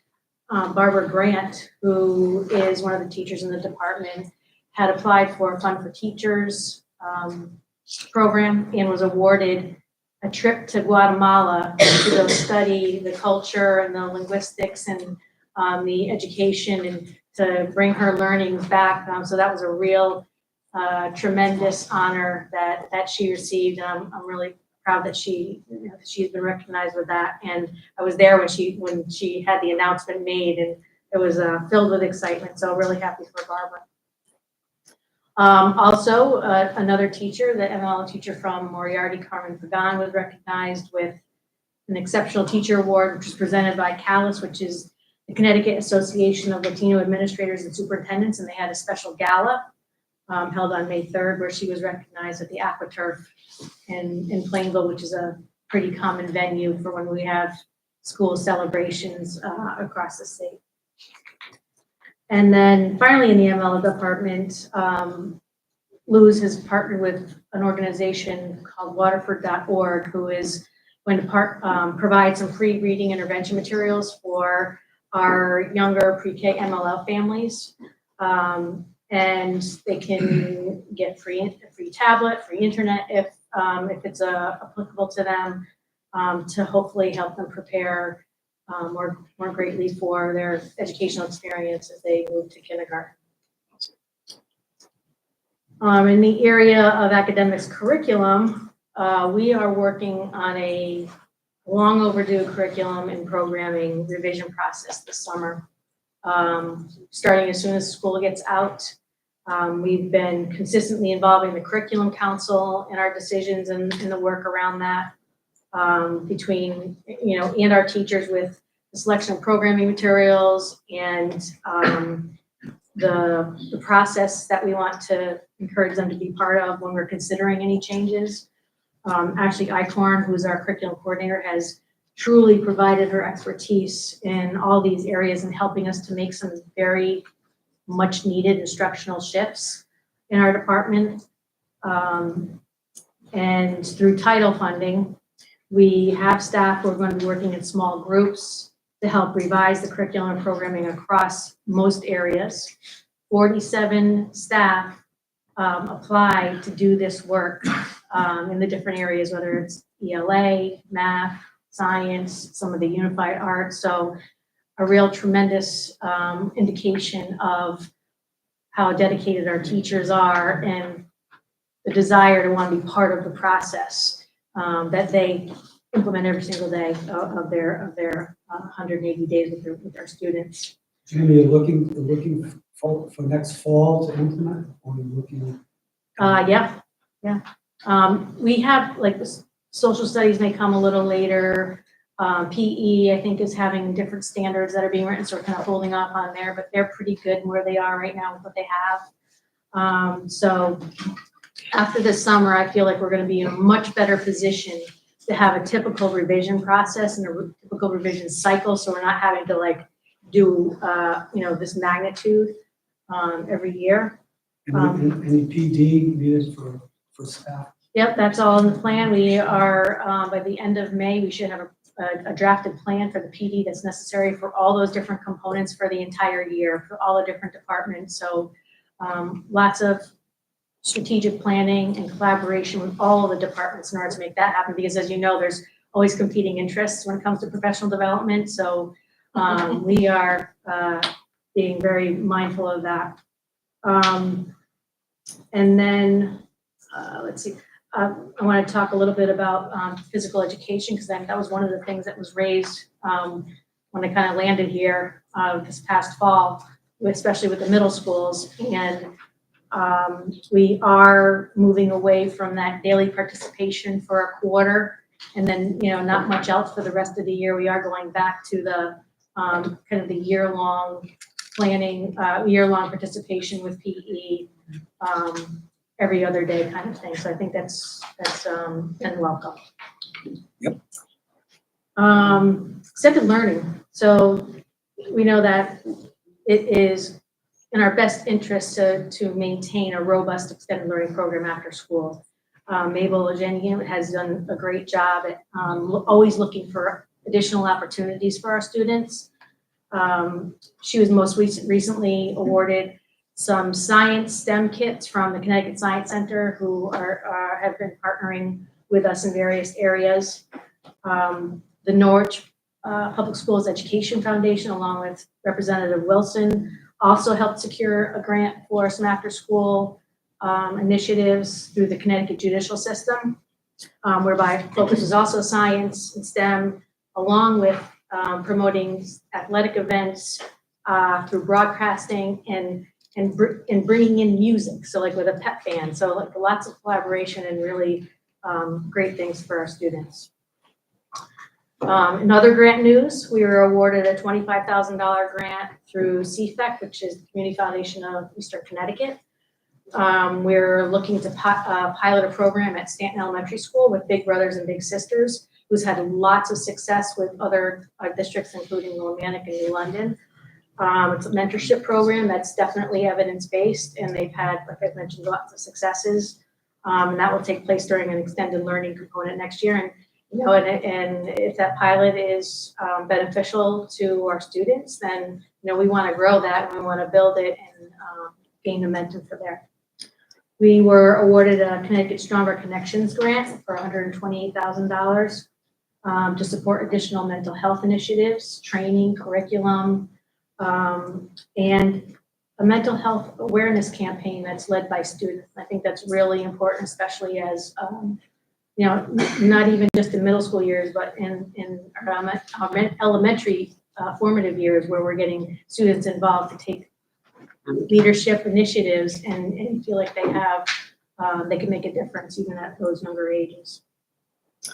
Also supporting our middle schools, we were awarded again $92,000 for the teen outreach program, and Uncas Health is the one that helps get that for us. And they'll continue to help students support strong emotional skills and building self-awareness skills and making a difference in the community. So those are some of the things that are going on in our department over here. When you're talking about curriculum, so is the math program being revised at all? Yeah, we're definitely looking at the math program.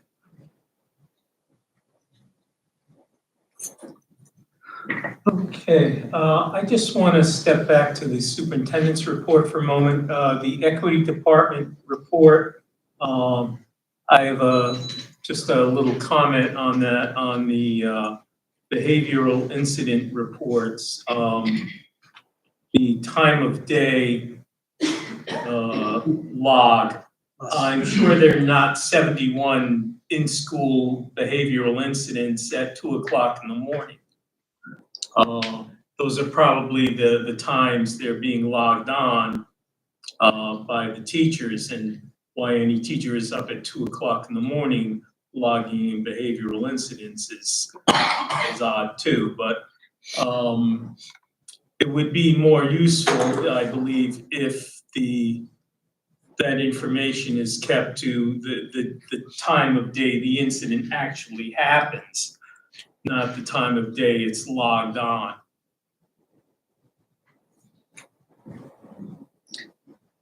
I wonder if it also might be that 1 a.m. and 2 a.m. maybe we're referring to 1 p.m. and 2 p.m. No, because there's 1 p.m. over there. I'll look into Right, that but one. someone made an error. And there's like 1,000 incidents at midnight. Yeah. So they're right around 12, 1 and 2, so I'm thinking it might be an error. Kids No. are getting in trouble after midnight. Well, if they're inside the schools at midnight, got a problem. we have a serious problem. Wait, you didn't know we were having night school? Noon 1 to 2. Right, that's what I'm thinking. It That's might what be an it's error supposed that to could be. be noon, 1 and 2. Yeah, they're just. Quite At the end of the possible. day, right, at the end of the day, during the lunch times when they're, especially Kelly and my I'll look into that and I'll get, Yeah, back to you that's next Monday. All right.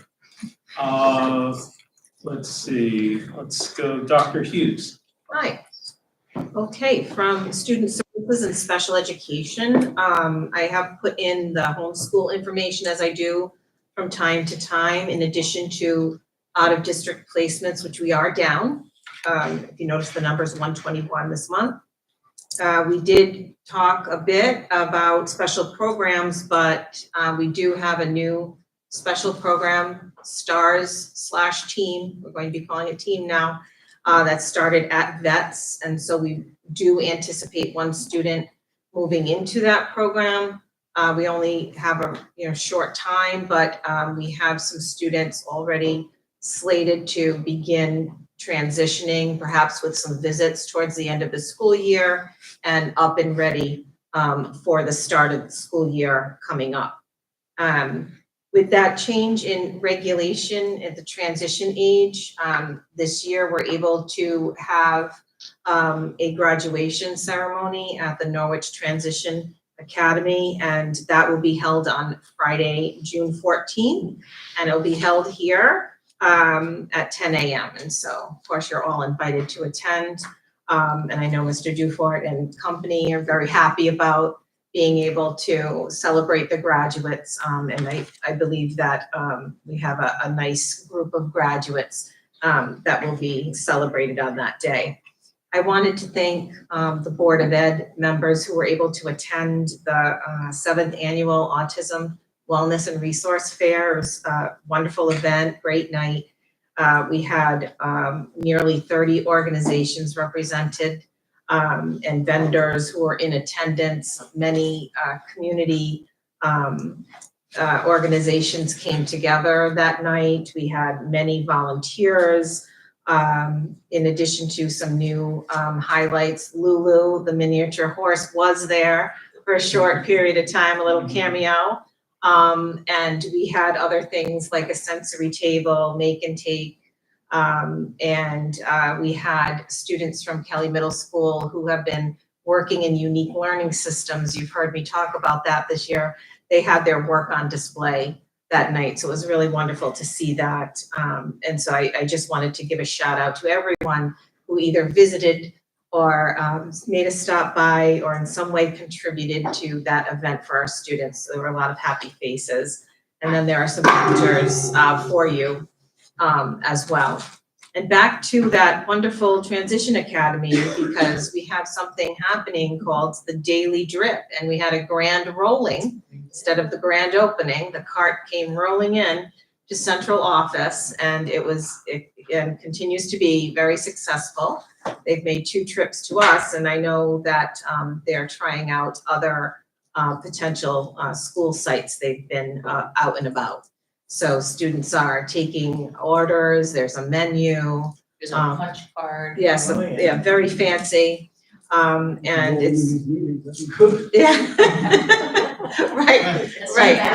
Yes, to Mr. Iovino's point, maybe they should roll on in here in a Board of Ed meeting. However, they're doing really well with it, and it's a great occupational and employment opportunity for our students. And one of the students actually pressed their talker and said happy. They were really excited to be doing that, and really that's what it's all about, right?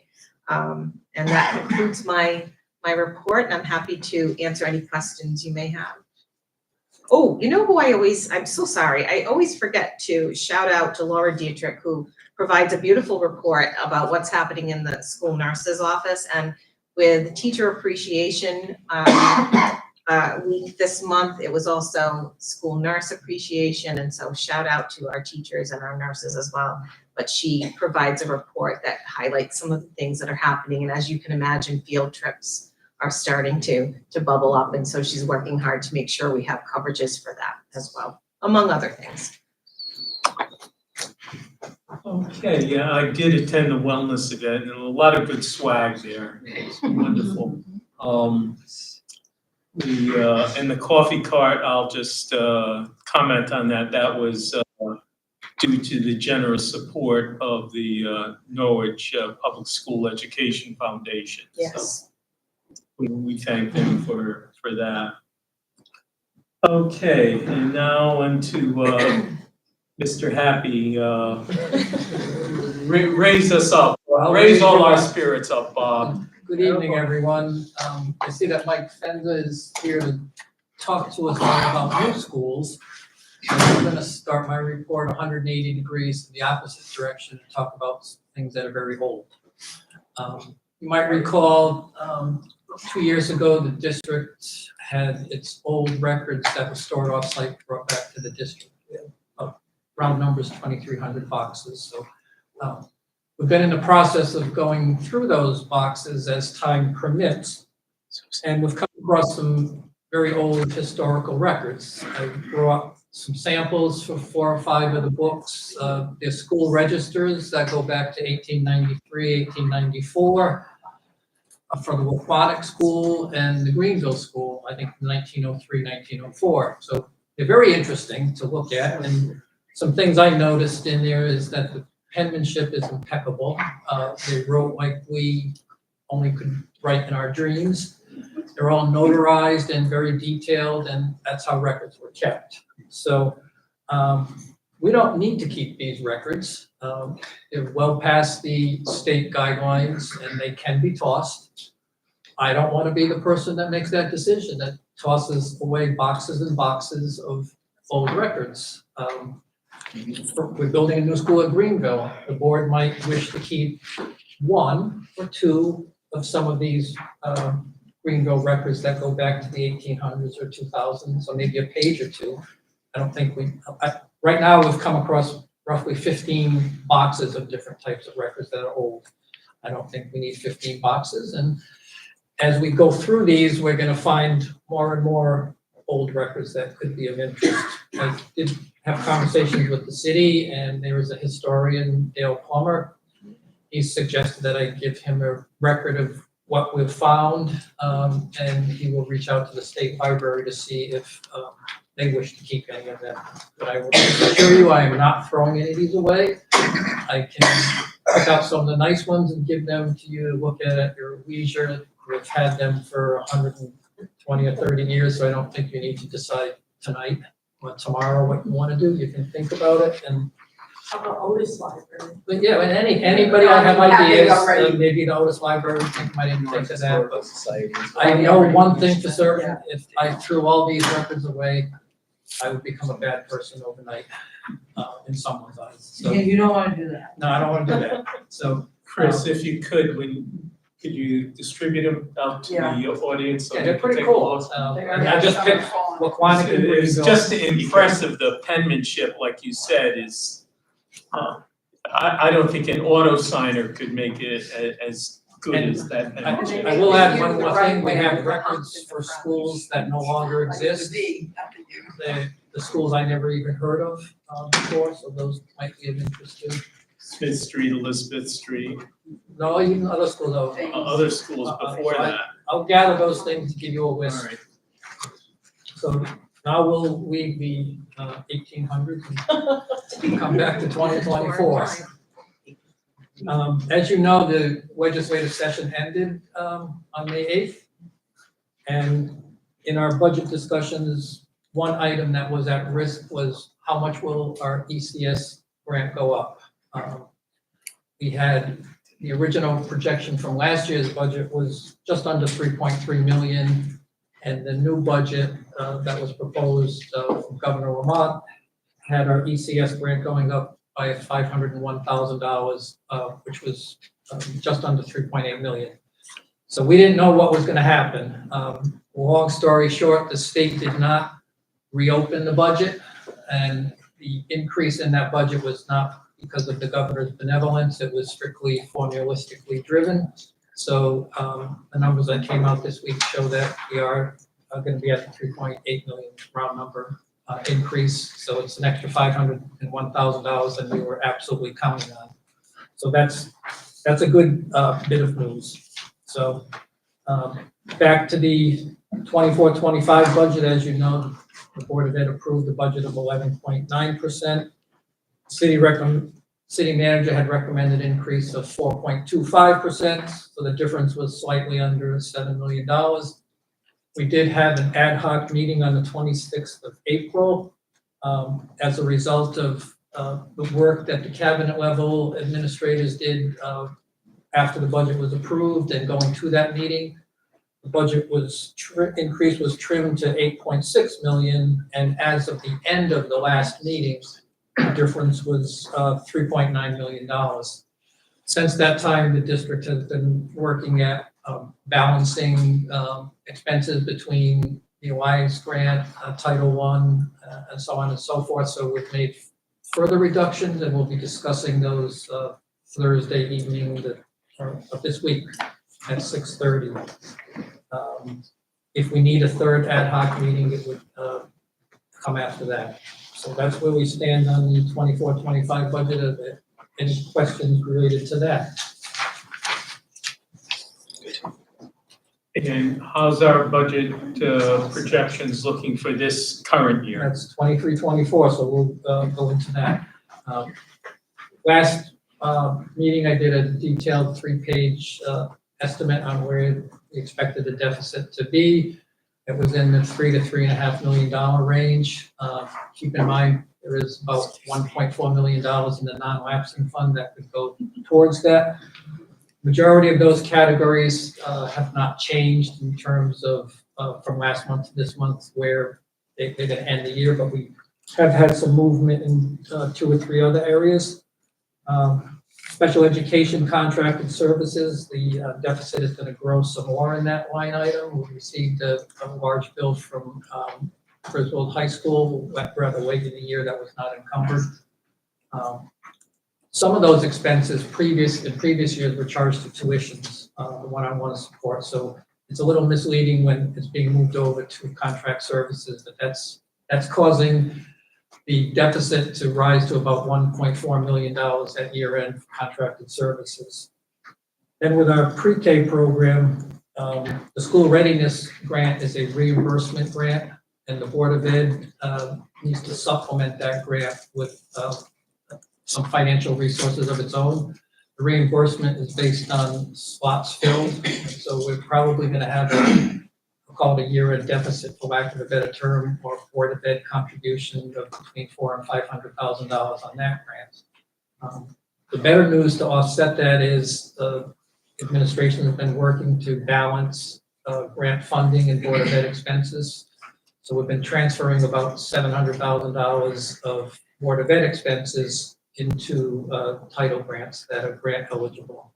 So we're continuing to do that between now and the end of the year, reviewing open purchase orders to see where we are, but it's still looking that we'll be in excess of $3 million at year end.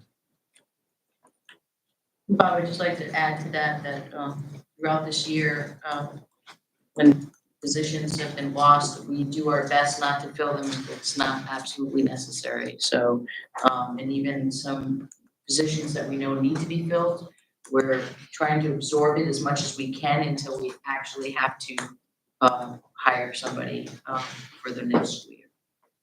So that's helped a lot with this current budget.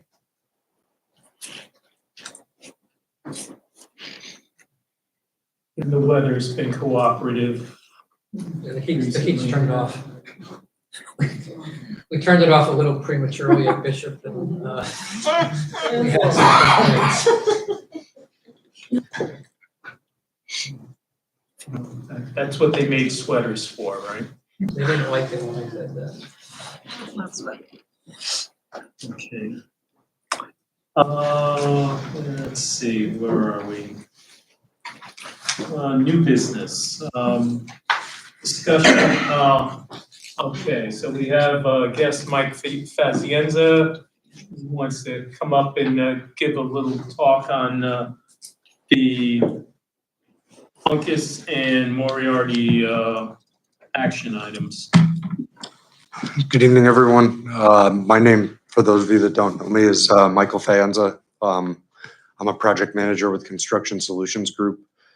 For about the past year and a half, we've been working with the Norwich Public Schools as well as the School Building Committee on your school construction program. Approximately this time last year, we came before you to get the educational specifications approved for the new Greenville and John B. Stanton Elementary School. The educational specifications serve as a framework for the school construction projects and basically provide a narrative and a space allocation and some context as to why the district is, pursuing the projects. It's a state requirement as part of the grant applications for grant reimbursement for a new school. So the first round was for the Greenville School and the John B. Stanton School. As I had said, those projects at this time are in design, and we've been working with district administration on those. And now the time has come in order to meet the June deadline that the Office of Grants Administration has with the state of Connecticut to get the educational specifications approved for UNCUS and the Moriarty, or UNCUS and I'm sorry, UNCUS and Moriarty. I get them confused. There's, quite a few. If you were here for the presentation last year, there were a few changes to the programs that we had designed for the Greenville and Stanton School. I believe we dropped one art room from both of the new buildings just as a result of district administration feeling that it wouldn't be necessary after we visited a school in, was that Griswold or Voluntown, maybe? We visited a middle school and realized that they have a far larger enrollment than what we're projecting for your schools, and they were only using one art room, and we kind of. Griswold. Elementary school. Okay. K-4. So, we took a tour there to look at the spaces and how they operated that program, in order to bolster the program that we had presented before you a year ago. So within the educational specification, you'll see the spaces all laid out as to the amenities that they'll have. There's some narrative at the end of the educational specifications that describe site amenities as well as technology and other elements that'll be part of the new building. And then at the very end of the building is a space allocation table that just shows the breakout of spaces and how the space within the new buildings will be allocated. You will notice that these two new buildings, based on the enrollment projections of 601 students, are slightly larger than the original Greenville and Stanton buildings. And the reasoning behind that is the enrollment projection for UNCUS and Moriarty are slightly higher because it was 1 year further in the enrollment projection, and the enrollment projection indicates a rise from you're allowed to use 8 years of enrollment data. And because this project is being submitted 1 year later than the other, the enrollment trend was able to go out one further year, and then the district-wide enrollment for elementary students had gone up slightly. So you'll be looking at 601 students for each of these schools and 597 as the enrollment cap at Greenville and Stanton. And Mike, we are accelerating the grant application process on these two schools? The Moriarty project was always scheduled to be part of this cycle and be submitted this coming June. We did advance the UNCUS project as a budgetary measure to try and save cost. Year over year escalation with regards to construction costs can be relatively large given the dollar value of these projects. So by advancing it 1 year forward, there was some relatively sizable savings to the project budget by doing that. Okay. Any questions for Mike? Okay, I'll entertain a motion on the approving the project for UNCUS. So moved. Mr. Kyle will second that. Okay, any discussion? Hearing none, all in favor? Aye. Aye. Any objections? It is unanimous. I'll need a similar motion for the Moriarty project. I'll make a motion to approve Moriarty project. And Second that motion. there's seconds. Any discussion? Okay, hearing none. All in favor? Aye. Aye. Any objections? It is unanimous. Okay, both are approved, Mike. Thank you, folks. Thanks, Mike. Will you need the minutes from this for the submission for the grant? So I'll need a certified copy by the recording secretary of this meeting, and then potentially if we can get the second one as well, that would be helpful. Just approving these minutes. Yeah, just like last year. Thank you. Very good. Okay, next item, discussion and possible action regarding the new education, special education program. This would be the Rose City at Bishop School. So I do have one question. Yeah, the board. With the Rose City School, with the staff that you will be using over there, are they currently already? We have to post for the positions. You have to post, so, okay. So if you approve it, then we'll post probably tomorrow.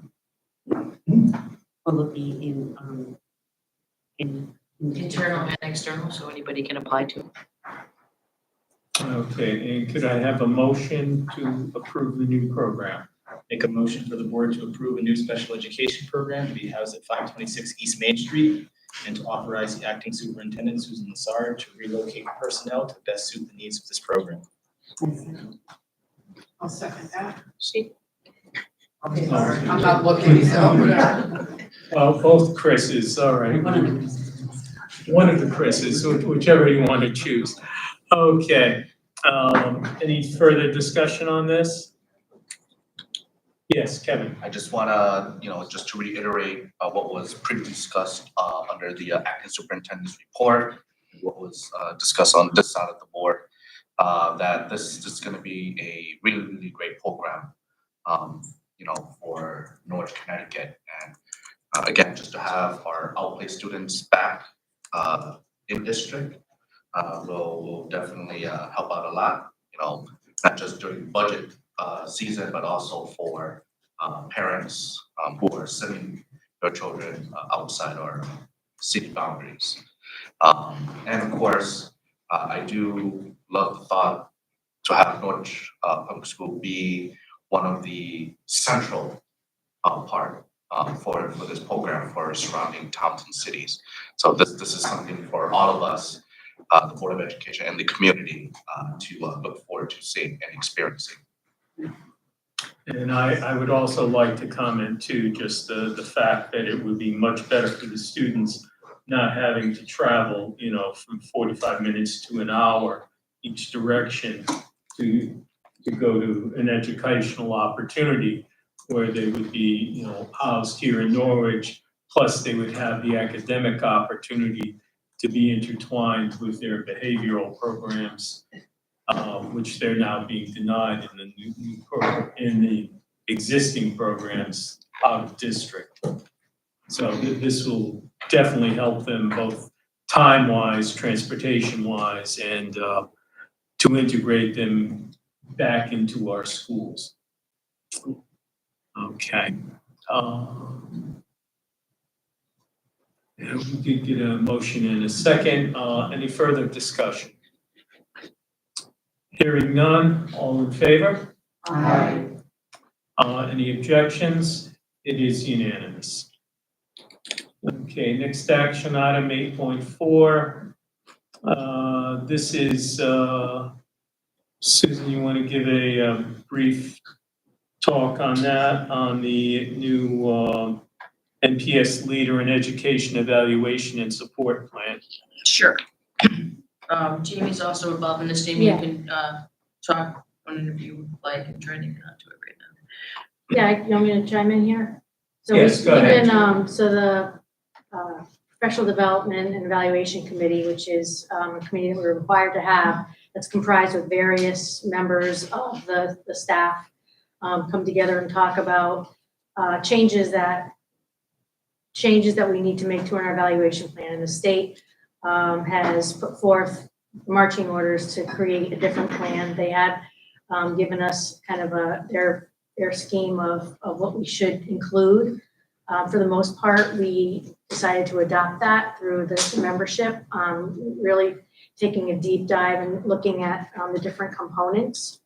For the most part, I can kind of give you like where we were and like where we're going.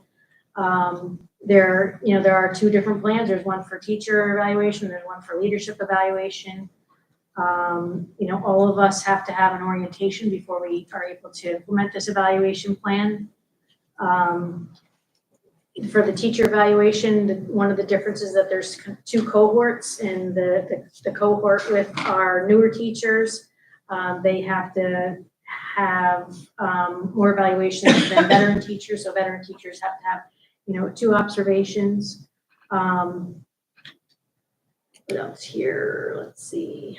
In terms of the check-ins and things like that teachers establish with their supervisors or evaluators, a large component of that is a self-reflection process.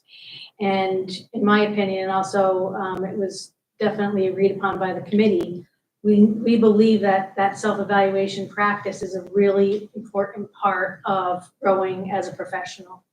So I'm glad that they definitely added that to this new evaluation plan.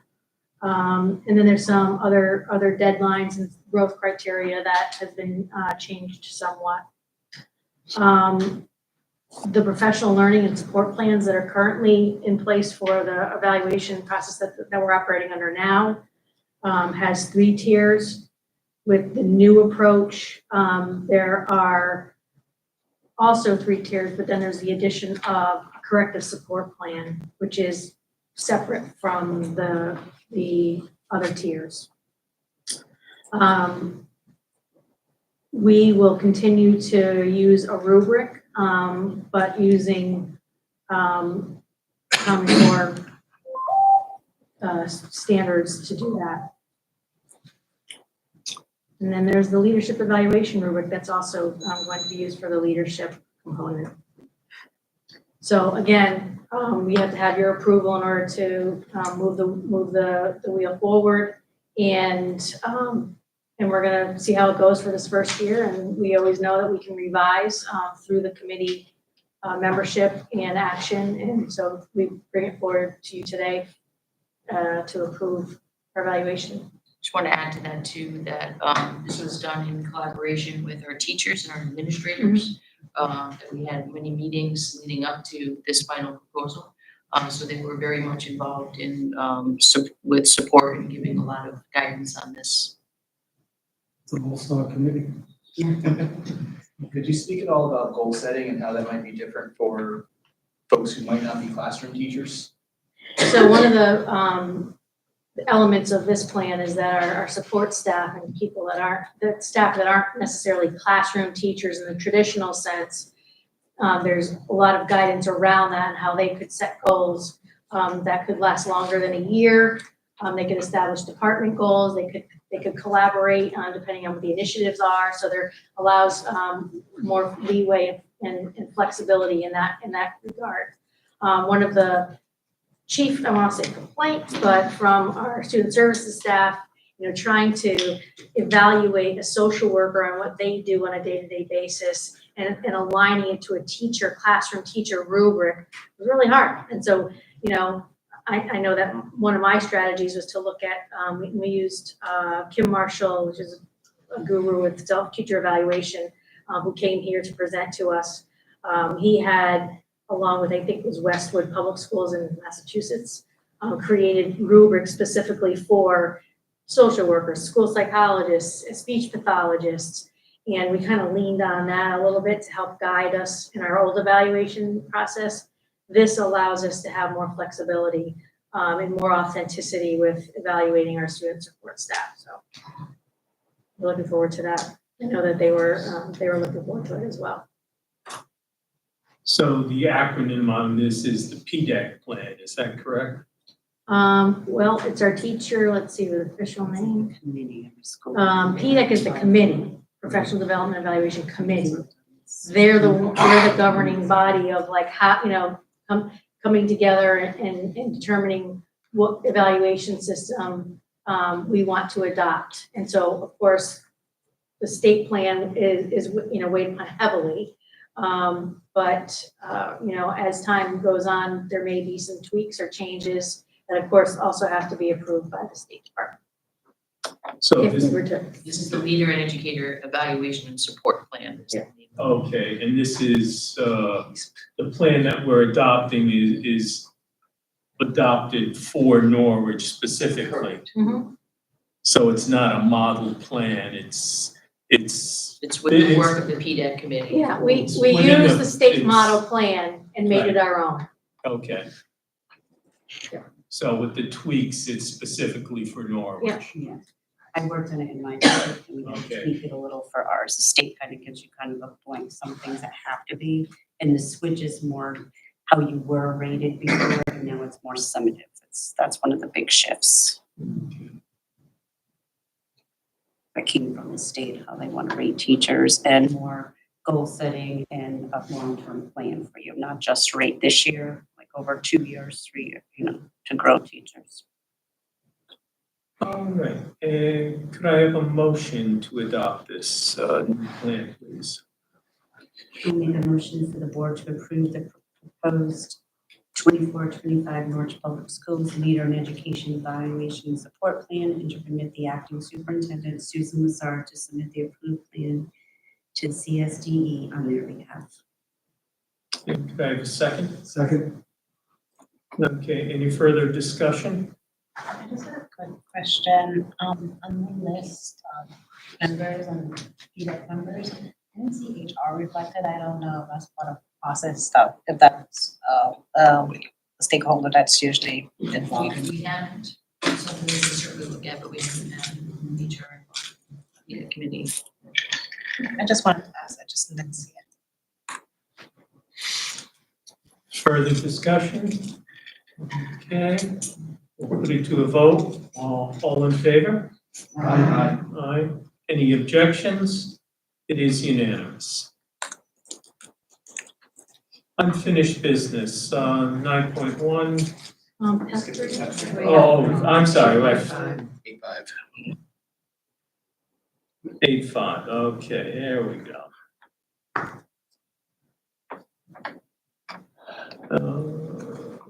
Let's see, we had a brief overview on that from, Yeah, I can talk a Jamie? little bit more specifically.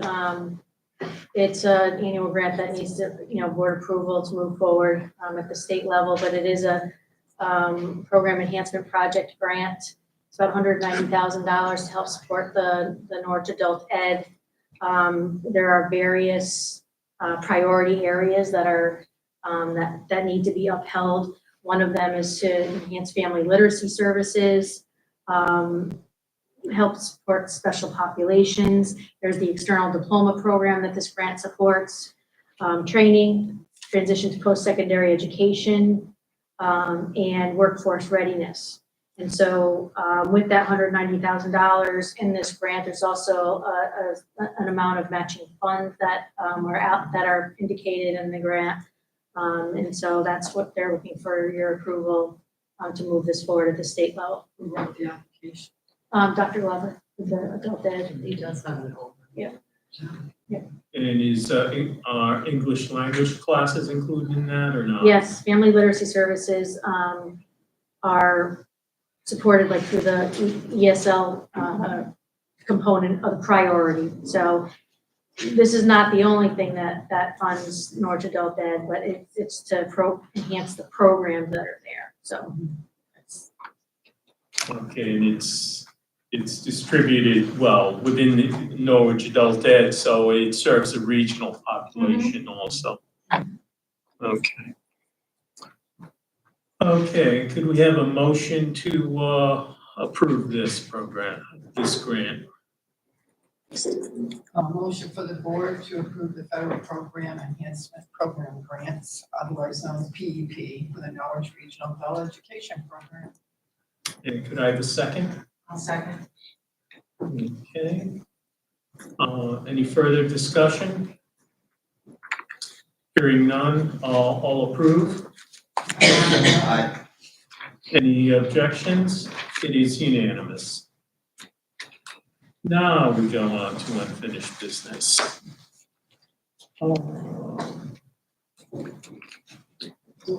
Okay, this is the new policy, admission to public schools at or before age 5. You want to discuss, Kevin? Oh, I was going to make a motion. Yeah, okay. Motion to approve a new policy number 5548 admission to the public schools at or before age 5. Second. Craig seconds, okay. Anyone have any questions on this? I just appreciate the fact that within the policy, we have certified staff members involved in the determination. I think that's important, and I hope it shows up strongly in the administrative regulations.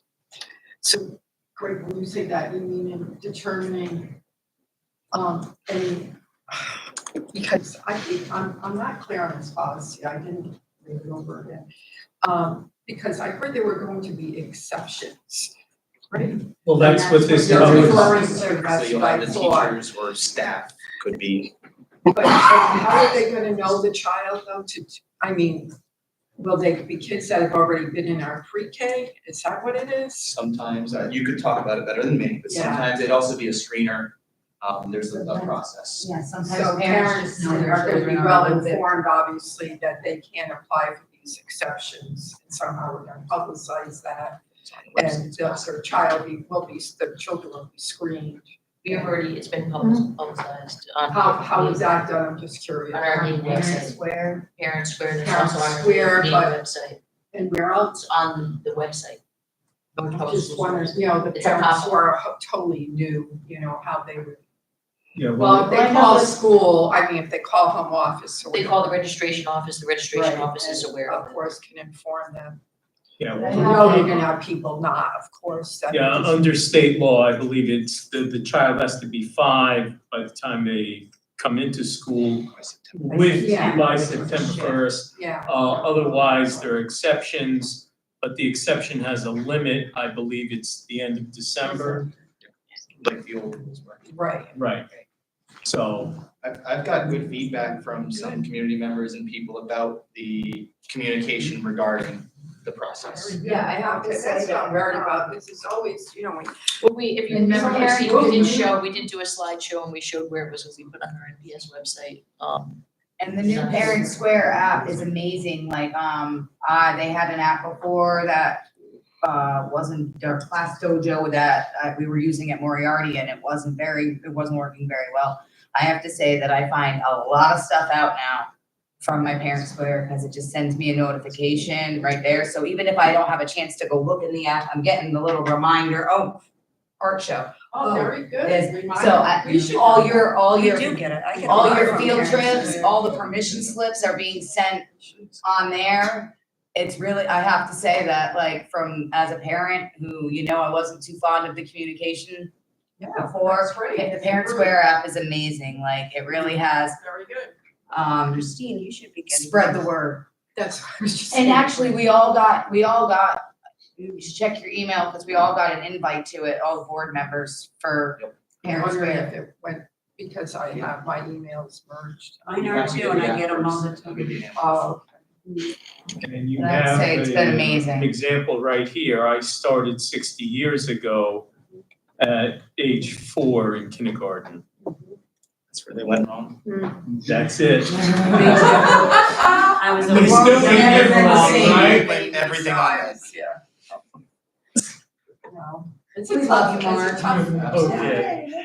I just wish we could make, I wish we could make requirements, so like for pre-K, that they have to be toilet trained. And so, let's screen them for that.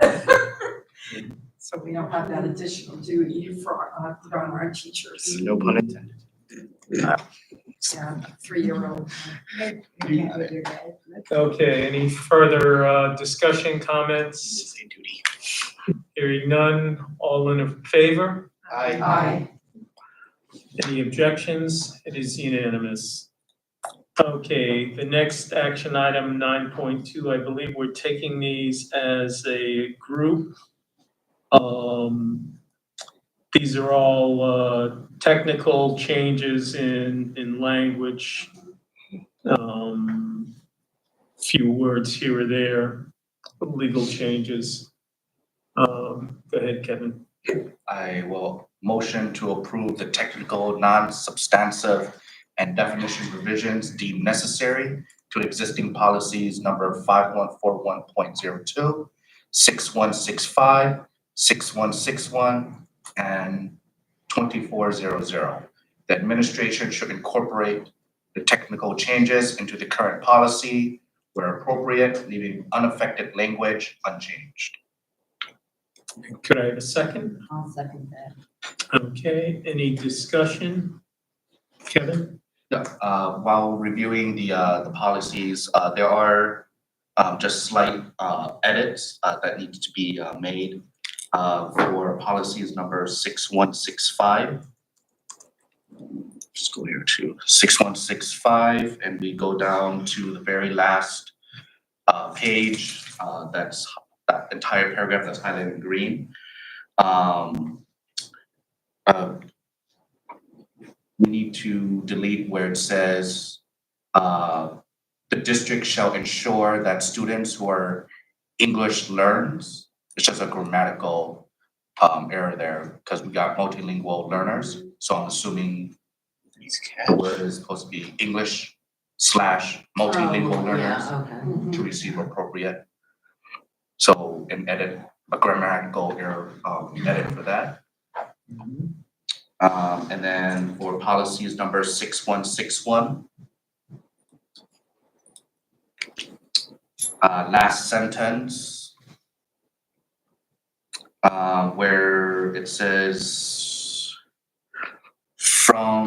actually there's two here. So if we looked at the very last paragraph where it says upon request, the district shall permit parents to inspect any instructional material curriculum. We should also include guardians as well, because throughout the entire policy it mentions guardians.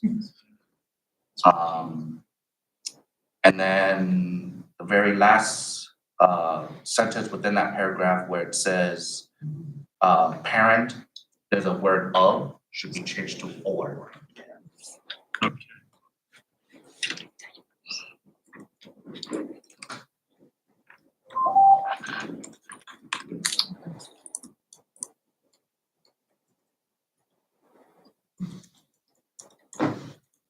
I would like to make a request of the policy committee. I wanted to refresh what our cell phone possession within school policy was.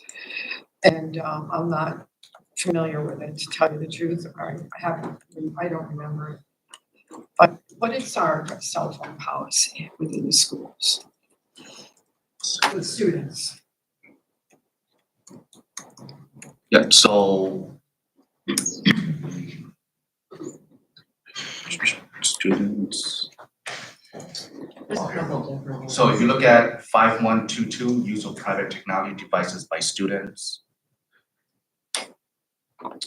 Oh, we actually have that in this Yes. section, Kevin? Yeah, 5122. How do I do that? Top right, feature meetings, agenda Oh, policies. over here. Policies. Sorry, I've never done that from. Go on to the 500. I believe it's in 5119 too. 5119. That's where the administrative regulations are, yeah.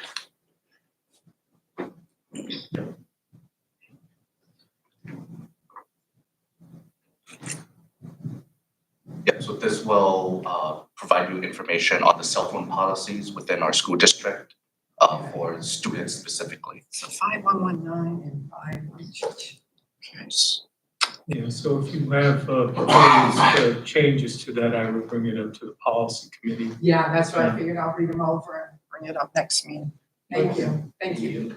Yeah, especially since, we'll see how it works out with, I think it's Stonington or North Stonington that is taking the cell phones away and putting them in the bags at the beginning of the Very good. school day and then returning them to the students at the end of the school day. Very good. Stonington got a grant to do so. So the materials that they needed for that were actually, because they needed a lot of them. Right. Were actually paid for by this grant. So that may be something that we could investigate as well. If there is money available to assist with getting what we need to help the cell phones be stored safely. Right. Yes, I'm sure. Yeah, because I guess those are RIFD enhanced bags or something that prevent signals to come in or out from? I don't think they had any of that. It was more so just having, you know, a standard place in all the classrooms where when the kids come in, that's where their phones go and then they stay there. Okay. You said it's not Stonington that's doing it? Stonington. Stonington. Yeah. Which is a much smaller district and they still needed a grant. Yeah, it was just at the middle school level as well for now. They're looking to possibly expand. Okay. Thank you. All right, so we have motion and a second on the floor. Any further discussion on these technical changes to these policies? So do you want to amend your motion to? No, you don't need to amend it because it's just a grammatical. Okay, you So just, the content of. so it'll be approved with those changes that you mentioned. Okay. All right, very good. All in favor of the? Aye. Any objections? No? Okay, it is approved. Committee reports. Budget expenditure committee, that is over. The ad hoc, as I said, we're meeting, our next meeting is here on Thursday evening in this room at 6:30. It says 5:30 Oh, on here. Which, On the committee reports, oh no, that's today. I'm sorry. good. I know I wrote it down. Six- Oh, 6:30. 6:30, 8:30, yeah, it is 6:30, okay. And, negotiations, we reached a contract negotiation, a contract, with, the paraeducators.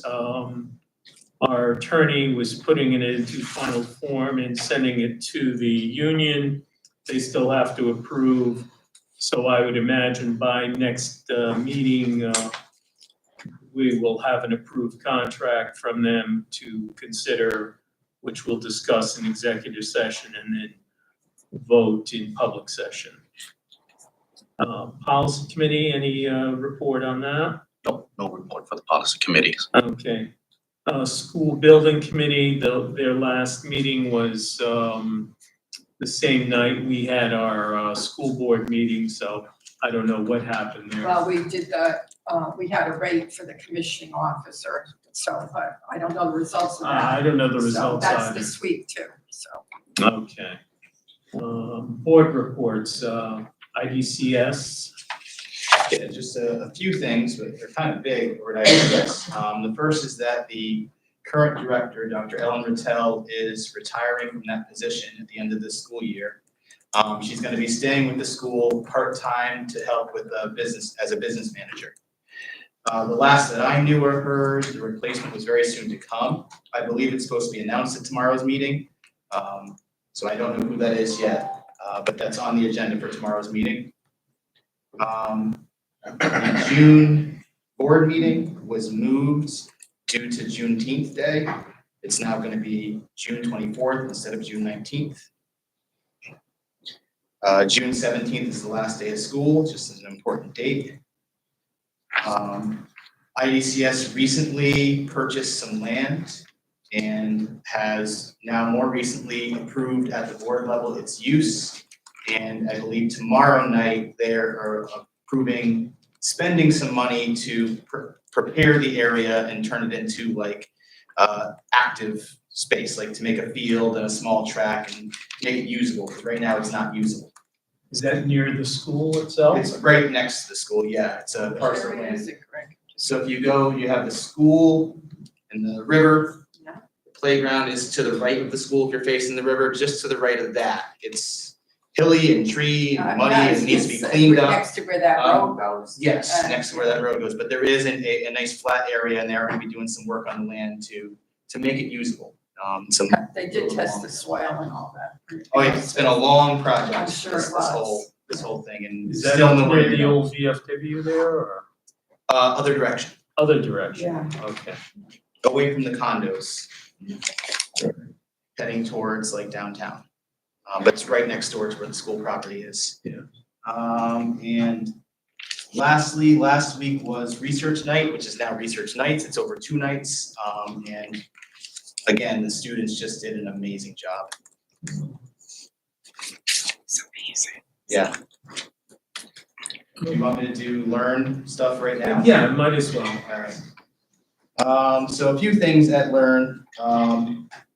Number one, they have negotiated a regional remote learning project, which is an intra-district project among 6 districts in southeastern Connecticut.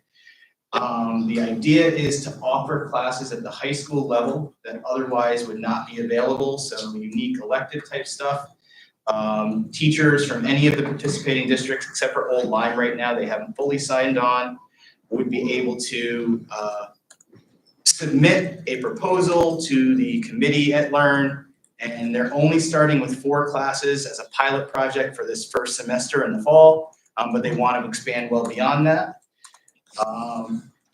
MOUs have been signed amongst the different districts, and the bargaining units from each of those districts will be signing those shortly, so that hopefully this will be able to run in the fall. So, I'm sorry, all right, go ahead, Kevin, I didn't raise my hand, go ahead. I wasn't sure if you will finish with the complete report, but I was gonna ask about, has the information regarding the joint statement about IDEA have been relayed to Learn? Yes, it's been relayed to Kate Erickson, and they are on board with pushing that to the school districts and supporting us in getting funding for all of our schools. Excellent. Yeah, absolutely. Thank you, Greg. No problem. So this is for elementary school students? No, high school only. That's what I High thought. school So only. for high school students, for courses that aren't normally offered at their high school, their own high Right. schools. Yeah. So is it all AP classes or it's just different classes? It's, none of the original proposals are AP classes. They're unique languages Yeah, or no, that's great. kind of nuanced historical things. I wish I could remember. So like Navigating you said, using the stars. I don't know which ones have been chosen yet. I don't know if they've chosen the 4 courses yet. I think there's a training that's happening this week with all the teachers who are interested, and then they're gonna choose the courses, I believe. But it's an interesting concept that's kind of new, and I think Learn is hoping to expand and grow, but right now it's a pilot program. So that this would be sort of like an independent study kind of thing? Say if a child wanted to take Swahili or something. Yes, and it could be used for credit recovery, and also one of the intents was for teachers who may have be part-time to be able to pick up extra credits. It'll be after school hours, so it won't be during school hours. I don't know if there's other questions. Today was the Igniting Change Conference today. About 340 educators attended from Learn District. I don't know how many of ours from Norwich here did. And had ECE grants. I don't remember what that was about though. Come back to me about ECE grants. Let me look up why I wrote that down. Okay. All right, NFA, again, last month, they met on the same night and time as we did. The only thing that, in the interim, they added on to our letter that we were sending out to our federal legislators on the IDEA, legislation. So both Dr. Cannell and their board of trustees all agreed to put their name on that letter, which I believe Kevin will read later. Yes. Okay. Oh, that's right. Okay. Yeah, so the early childhood education grants it applied to here in Norwich. Learn has a team of grant writers who is seeking out grants for a number of districts, including Norwich. Groton, Ledger, New London, Norwich. Okay. Otis Library, No report this time. all right. And the foundation, well, a couple of things. I think I reported last time that we had started with depositing money. If we put $10,000 into the Community Foundation of Eastern Connecticut, we'll be getting payouts. We have to put that 10,000 in over the next 5 years. We've already deposited 2,500. And we approved at the last meeting a grant cycle, which we're gonna start advertising now for 15 $250 grants for classroom supplies for our teachers. Because, you know, with budget cuts and whatnot, the teachers are, you know, it's sorely needed at this time, so you'll be getting information on Yeah, that. we already sent it out Okay, you sent it out to all staff.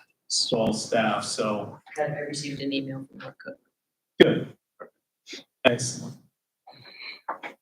And we meet on the first Tuesday of the month at the Seek Art Gallery. So anyone who wants to join us at 7 p.m. We're always happy for the help.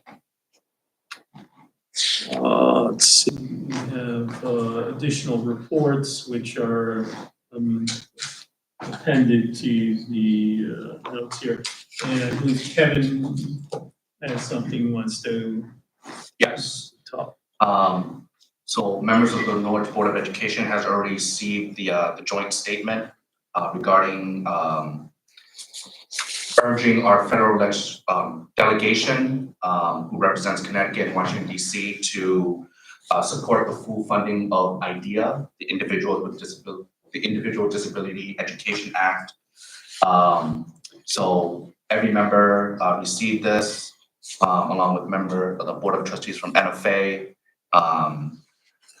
They have learned. And I just want to read our joint statement so that the general public who are viewing our meeting tonight will be able to see what we're doing to help the costs here within our school district, and that we're being proactive with trying to find funding to support our students. So the joint statement is written as, we write to you as concerned citizens, educators, and advocates within the state of Connecticut, specifically from Norwich, where the burden of underfunded mandates for special education is acutely felt. The Individuals with Disabilities Education Act, also known as IDEA, represents a cornerstone of our commitment to providing a free and appropriate public education to children with disabilities.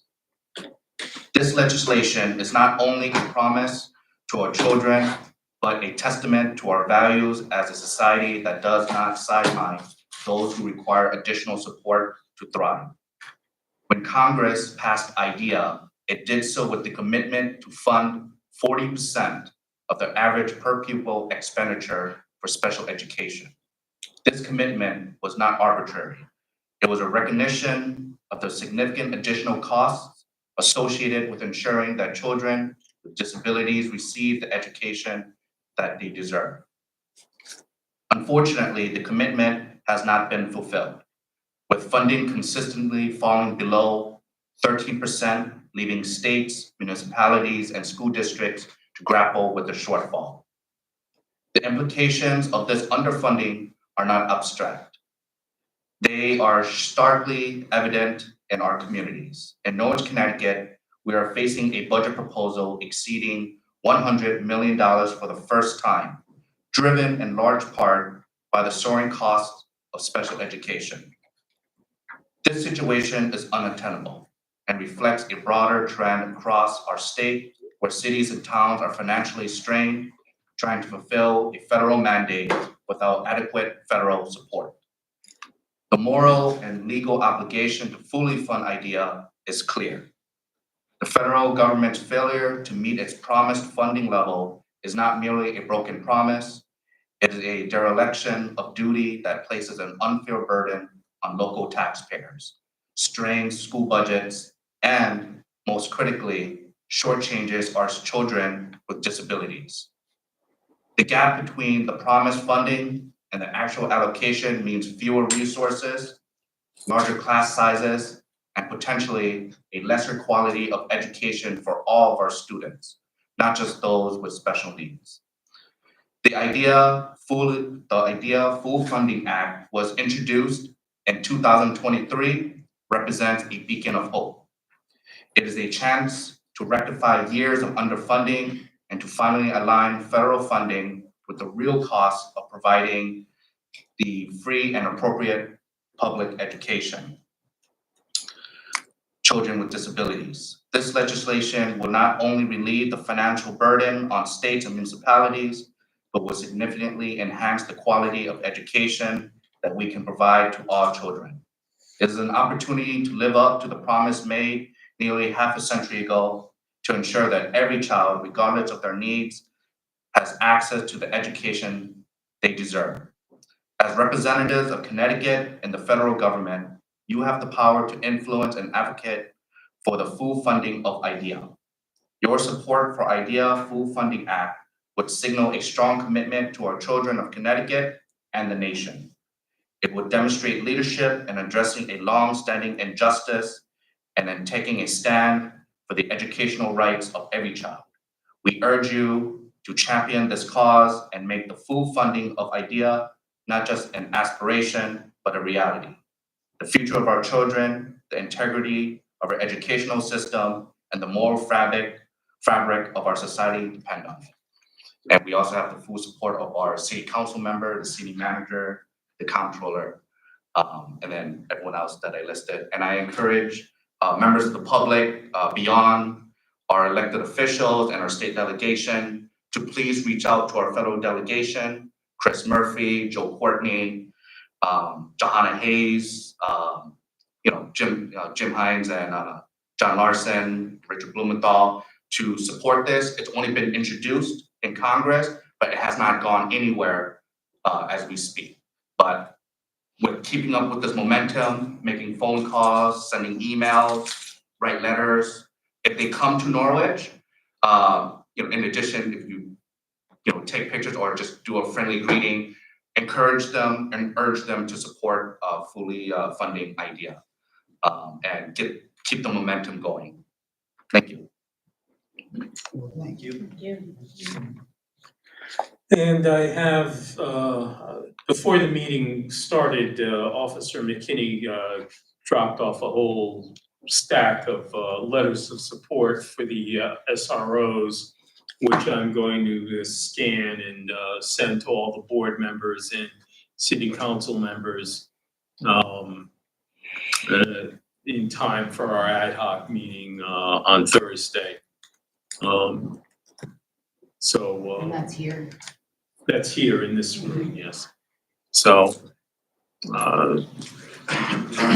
few members that are members of that committee, but anybody from the public or any board member who wishes to can sit in on the meeting. All right. Before you motion. Yes, any further? I just wanted to see if we have any update on the superintendent investigation. I know that I'm the annoying one, but Yeah, there are a lot of unfortunately, people in the community that are it is depending on me to progressing. ask every month, so. Yeah, it is progressing. That's all I can say.